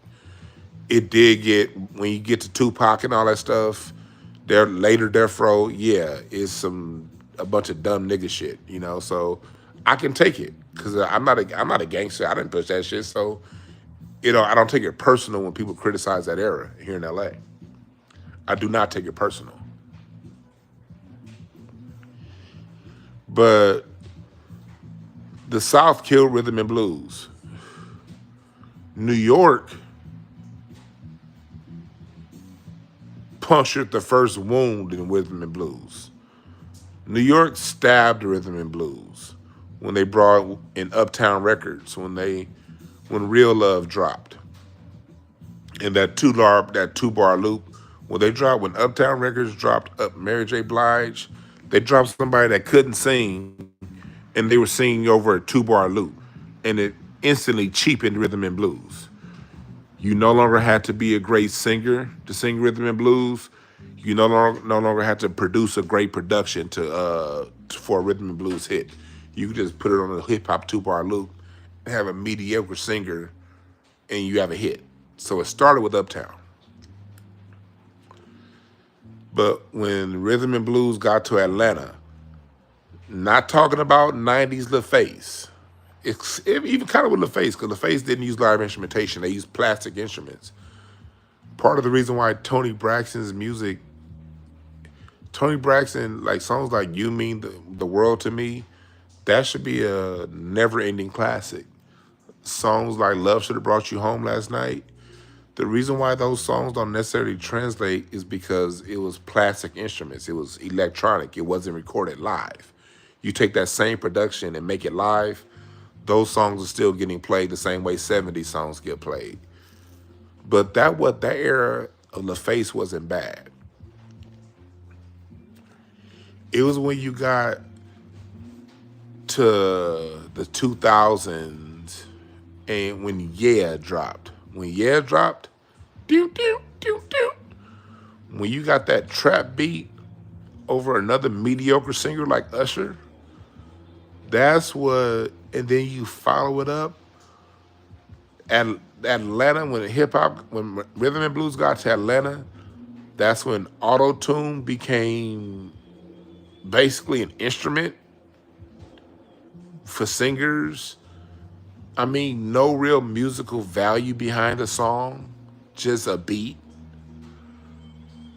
When rhythm and blues has had time in a bunch of different cities. Here's how I can easily point out Atlanta as the death of rhythm and blues. When Chicago was the home of rhythm and blues, you had Curtis Mayfield, Brunswick Records, the Dells, and you had the live instrumentation and it had the soul. Memphis took care of the soul of. That's why I don't group the South all together.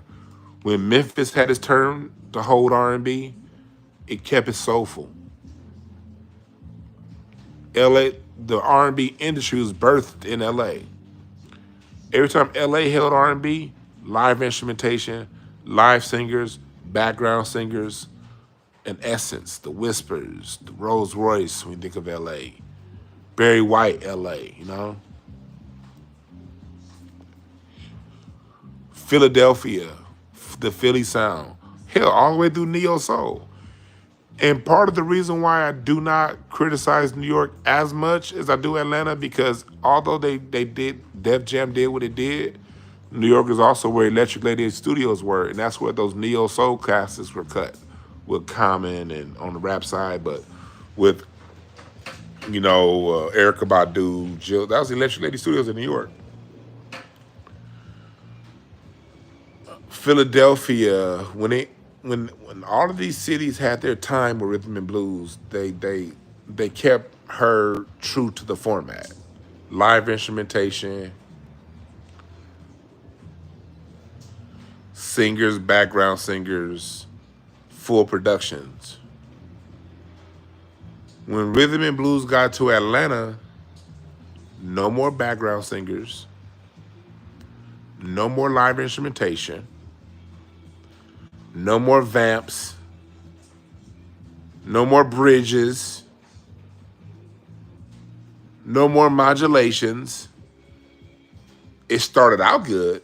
If you're talking about Atlanta in the 80s, you're talking about SOS Band. 70s, you're talking about Brick. Great bands out of Atlanta in the 70s and 80s.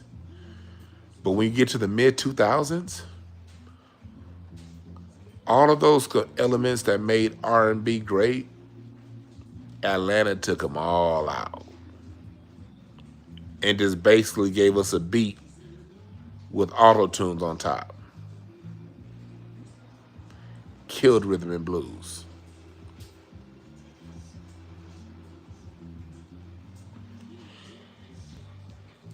Rhythm and blues isn't supposed to be on a 2-bar loop. Rhythm and blues, for rhythm and blues to be at its best, it needs a singer. It needs at least 3 background singers, or two at least. It needs a live band. Rhythm and blues is a very expensive, highbrow form of music.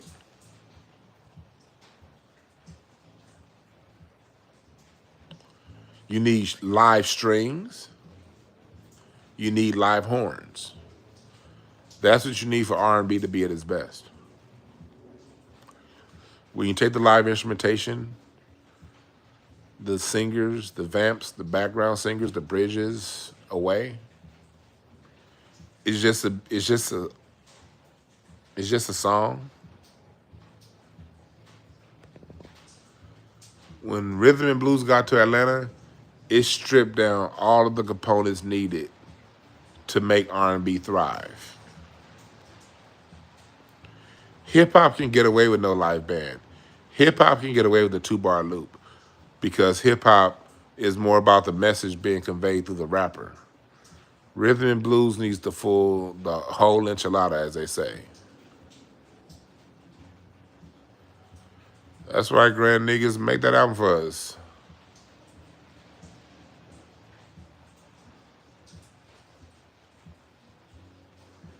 Dochi's cool. Dochi's cool. I'm not, she's not my taste, but I appreciate her artistry.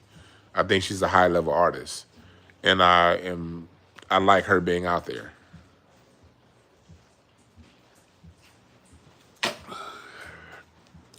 She's just not my taste.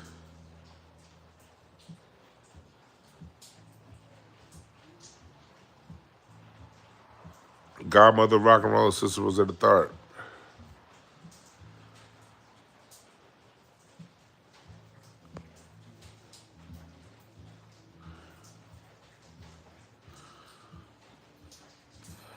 Somebody named Caveman. You must be a caveman because I didn't mention too many Atlanta artists. I was talking about the ingredients of Atlanta music.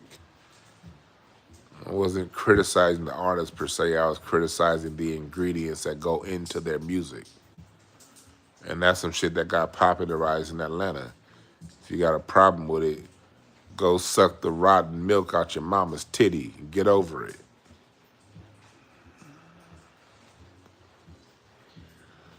Yeah, New York fell off because all the black people left New York.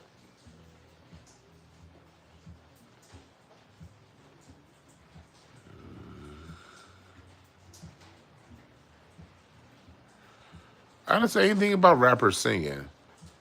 Caveman, get the dick out your ear. Who the fuck? I didn't even mention. Chat room. At one point, did I ever mention rappers singing? Chat room, help me out. Did I ever mention rappers singing? I never mentioned that. Rap and singing is all. Louis Jordan rapped and sang. James Brown rapped and sang. Did you watch Microphone Check? When I was in Microphone Check, I said rap has been around just as long as singing. Rap, we don't know when the rap started because it's been around just as long as singing. Rap and singing have been going together since the first day of rhythm and blues. The originator of rhythm and blues, Louis Jordan, literally rapped too. You a fucking dunce if you think rap singing started in the 2000s. You fucking dunce, get out of here. I hate when people just make up shit. Like, I didn't even say that, nigga.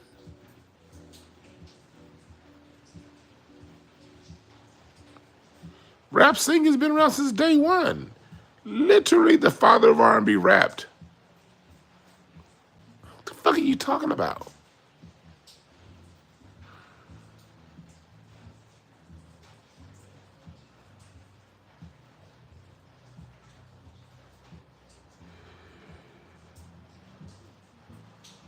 Yeah, some people just have an argumentative attitude. They don't even hear what you're saying. They're just making stuff up. Like, if I'm wrong, prove it. Show me the Usher song with a live band and background singers. Show me the Usher album. Show me the album Usher made or the album produced out of Atlanta since Whoever asked me that question, you said mid 2000s. Show me the rhythm and blues album produced out of Atlanta with live band, full orchestra, background singers, and live horns. That's how you say someone's lying. You don't just say that they're lying. You say, no, DeJuan, you're wrong. This album that came out on this year had a live band, and everything you say that it didn't have, it have. Here are these 5 artists that hit the top 10 out of Atlanta that had these elements you said no longer existed in the music. That's how you defeat me in an argument, you emotional hoe.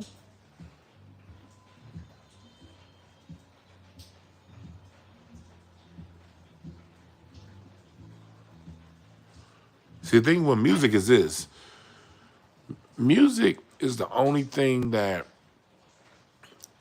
the amateur leagues gets all the credit.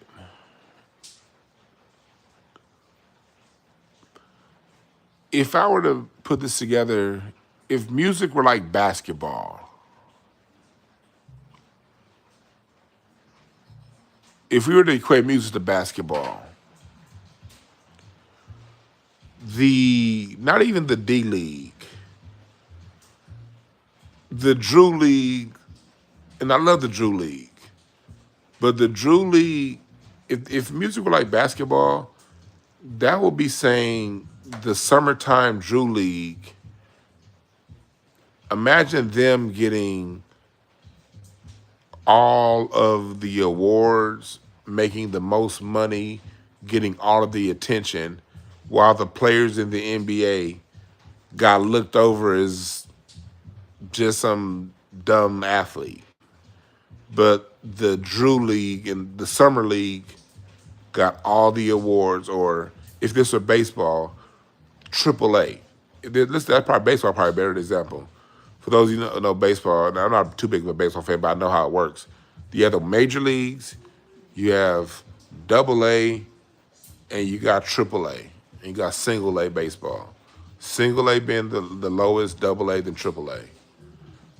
Imagine the double A team getting the biggest contracts while the Dodgers are playing in these hole-in-the-wall nightclubs to make $1 or $2. The Wisconsin Winnebagos double A team is getting the $1 trillion contracts, all of the Grammy Awards. That's what music is. Your pop artists are the mediocre. Drake is mediocre. The Weeknd is mediocre. Taylor Swift is an amateur. Rihanna don't even belong in the game. Rihanna shouldn't even be on the team.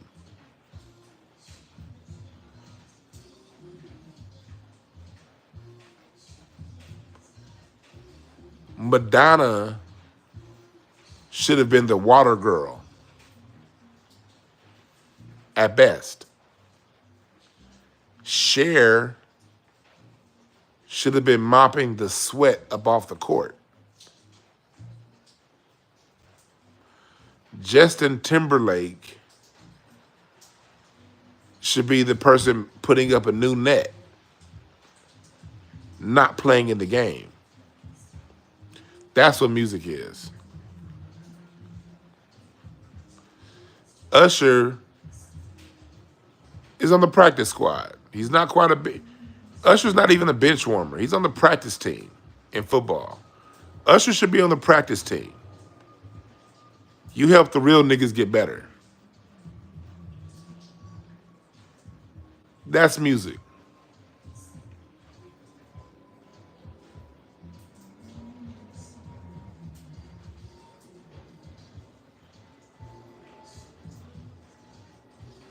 The world don't know who Junie Morrison is, but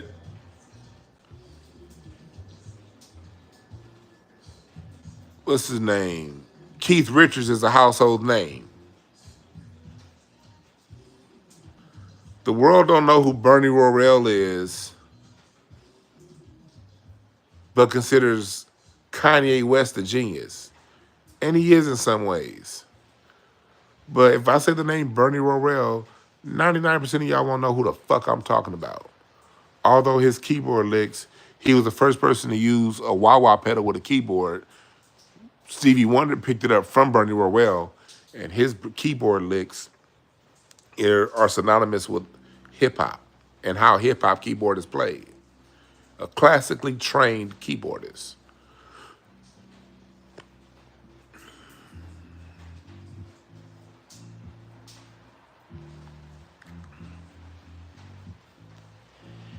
That's music. The inmates are running the asylum. The amateurs get all the Grammys and the awards, while the Kobe Bryant's, aka Kamasi Washington, kind of go low-key obscured. You know?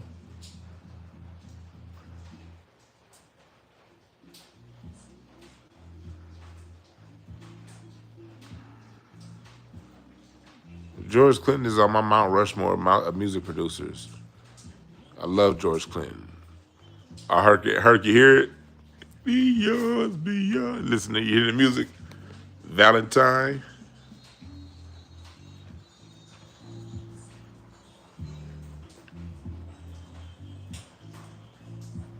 So that's what music is.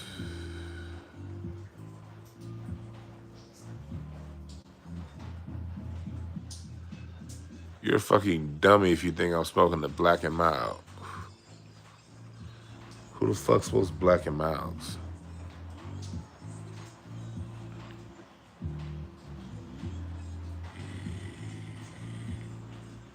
Oh, he did? Wiz Khalifa? I gotta see that. I know he kept mentioning George Clinton. George Clinton's a GOAT.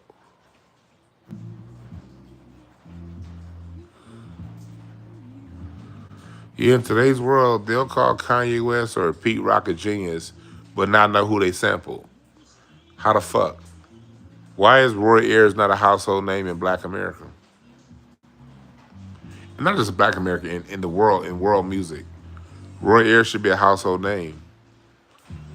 George Duke, Herbie Hancock, these should be household names. Patrice Rushen. Why does Angela Winbush have and Karen White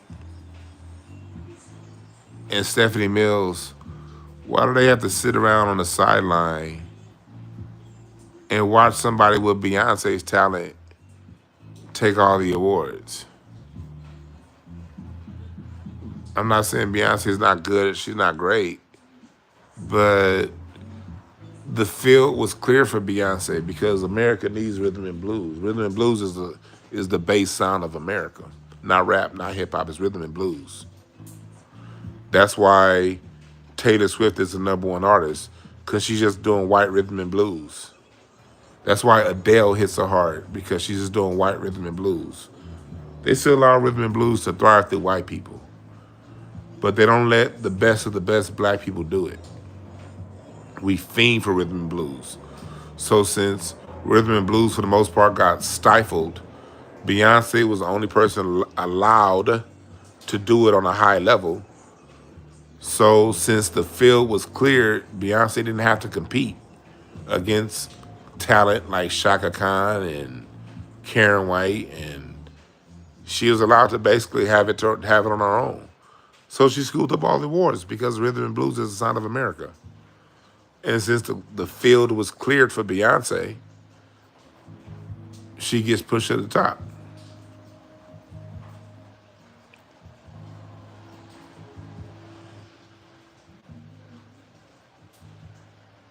They killed rhythm and blues, and they allowed Beyonce to exist. So since she was on in their light, and they put her on she had all the access, all the radio play. So since she's the only person providing the sound America loves the most, she's gonna get all the awards. But Beyonce didn't have to compete with the women of her generation. If the other women of her generation were allowed to have careers in the pop lane, her what she has wouldn't be so out there. But you still got your Angela Winbushes who have 15 times the amount of talent as far as writing songs and singing as Beyonce, basically get ignored. Patti LaBelle had to sit back and watch. I mean, Shantae Moore, her career was going great before Beyonce took off solo. When Shantae's Got a Man was the biggest song in 99, 2000, bigger than anything Beyonce put out. Then out of nowhere, Shantae career, there's just no more Shantae Moore. Like, what happened? Shantae Moore's career was taking off from Love Is Taking Over to when she got the Shantae's Got a Man, 99, 2000, she was at the top. But the industry said, yeah, we're not going to push you anymore. The field was clear for Beyonce to win. Who remembers Shantae Moore? Shantae Moore still can sing. Sings circles around Beyonce. But Beyonce never had to compete against Shantae Moore because her career just kind of got pushed to the side. Lady Hathaway got pushed to the side. Lettucey, their careers got pushed to the side.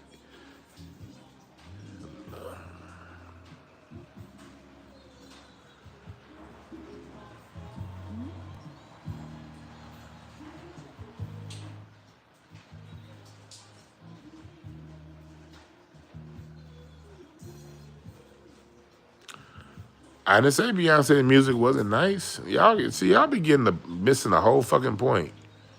Just because someone is making a point about music, I'm not saying it's not nice. Listen to what I'm saying. Like, get your love for somebody out the way and listen to what I'm saying. Be logical. Shantae Moore's career ended at the top. She didn't even get to release a bad album. Shantae's Got a Man was huge. And then no more Shantae Moore. Deborah Cox, How Did You Get Here? Huge. And then no more Deborah Cox. Tamia. These women were making some hot fucking music. Do you know what happened to Toni Braxton? Toni Braxton was told not to have a family. Toni Braxton's album that when she came to song I Get So Hot in 98, that album that she dropped, Toni, that was Unbreak My Heart was the biggest song of 1998, 99. Beyonce was out back then with Destiny's Child. Unbreak My Heart was the biggest song of the year in rhythm and blues. You know what they told Toni Braxton? Don't have a family. Guess what Toni Braxton did? She had a family. And they turned around and fucking killed her career. When Toni Braxton dropped the heat, she had that song Spanish Guitar, big. They didn't promote it. That song naturally got after she had that out, Toni Braxton was it. She had the child, the industry, boop, unplugged. We all know about A. Marie. What's up, George Richard? And I'm about to get out of here because I've been on here too long. But chat room, like I said, listen to me when I talk to you. I don't just tell you something. I'm taking you back to a time and then asking you to make a decision. Shantae Moore, biggest hit, out of here. Tamia, biggest hits, out of here. Deborah Cox. I just gave you 4 examples of women, Toni Braxton, 4 women who were around at the same time as Beyonce, but they were bigger. And none of they shit was, how did they not still be relevant in 2004? Janet Jackson. Same thing happened to Lauryn Hill. Janet Jackson. Look at how Janet Jackson's run ended. Janet Jackson's run was ended after being physically assaulted by a white boy at the Super Bowl. He pulled her titty out and she took the heat. Think about that. Janet Jackson didn't open up her own titty. That white man pulled her titty out in front of the world. And then they got Negro Chris Rock to tell a joke and pinned it on Janet Jackson. After that, Janet was done.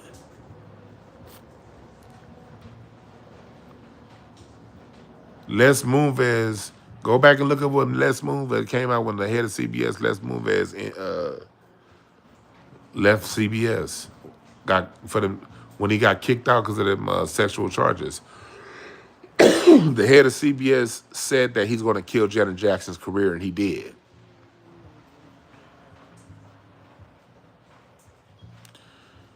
See, a lot of y'all that be going around, oh, Dewan, you tripping. You're only looking at, I like that artist. They're good. I'm looking at the environment.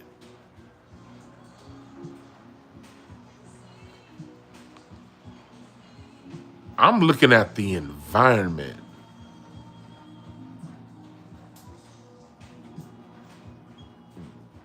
I just gave you 5 women that were taken out at the top. Janet Jackson didn't even follow me. She was doing the fucking Super Bowl.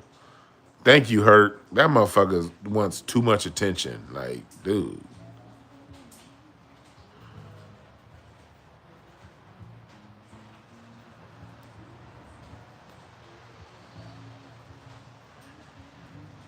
So the women were cleared.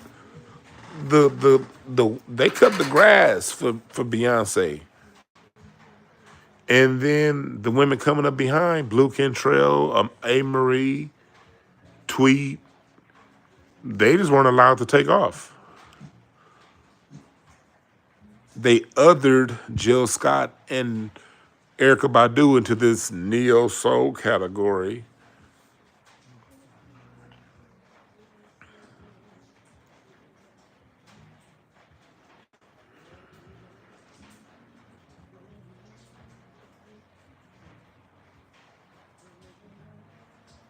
Yeah, Jaguar got stifled. Jaguar Wright got stifled. They cleared the field for Beyonce. Like I said before, rhythm and blues is the sound of America. And they cleared the field for Beyonce to be number 1. Man, she did a good job with her chance. That's not hate, that's just a fact.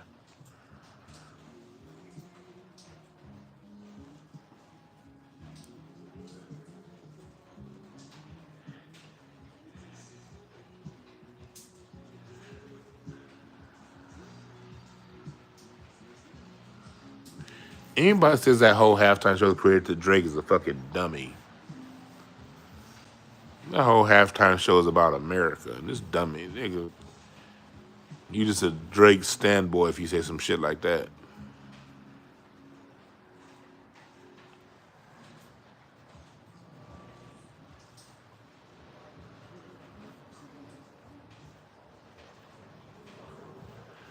I'm about to get up out of here. I've been in here over 2 hours. I'm gonna holler at y'all tomorrow, all right? I got a reading in the morning.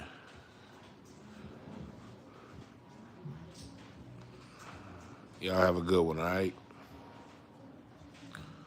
Dope halftime show. You were right. You right about that. That halftime show was dope as fuck. And if you think I did a 3-hour, if you think the halftime show is about Drake, I did a 3-hour breakdown on it yesterday. Go watch it. I mentioned Drake 1 time in 3 hours.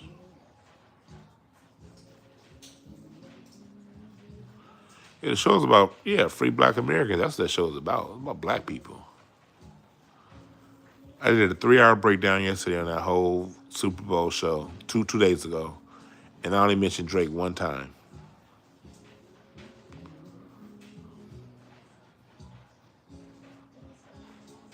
Because it wasn't about Drake. Kendrick just rightfully rubbed it in, as he should have rubbed it in. I'm glad Kendrick rubbed it in.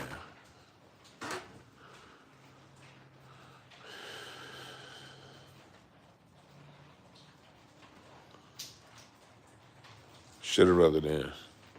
Drake been trolling this whole fucking time. I hope Drake is crying right now because he's a hoe.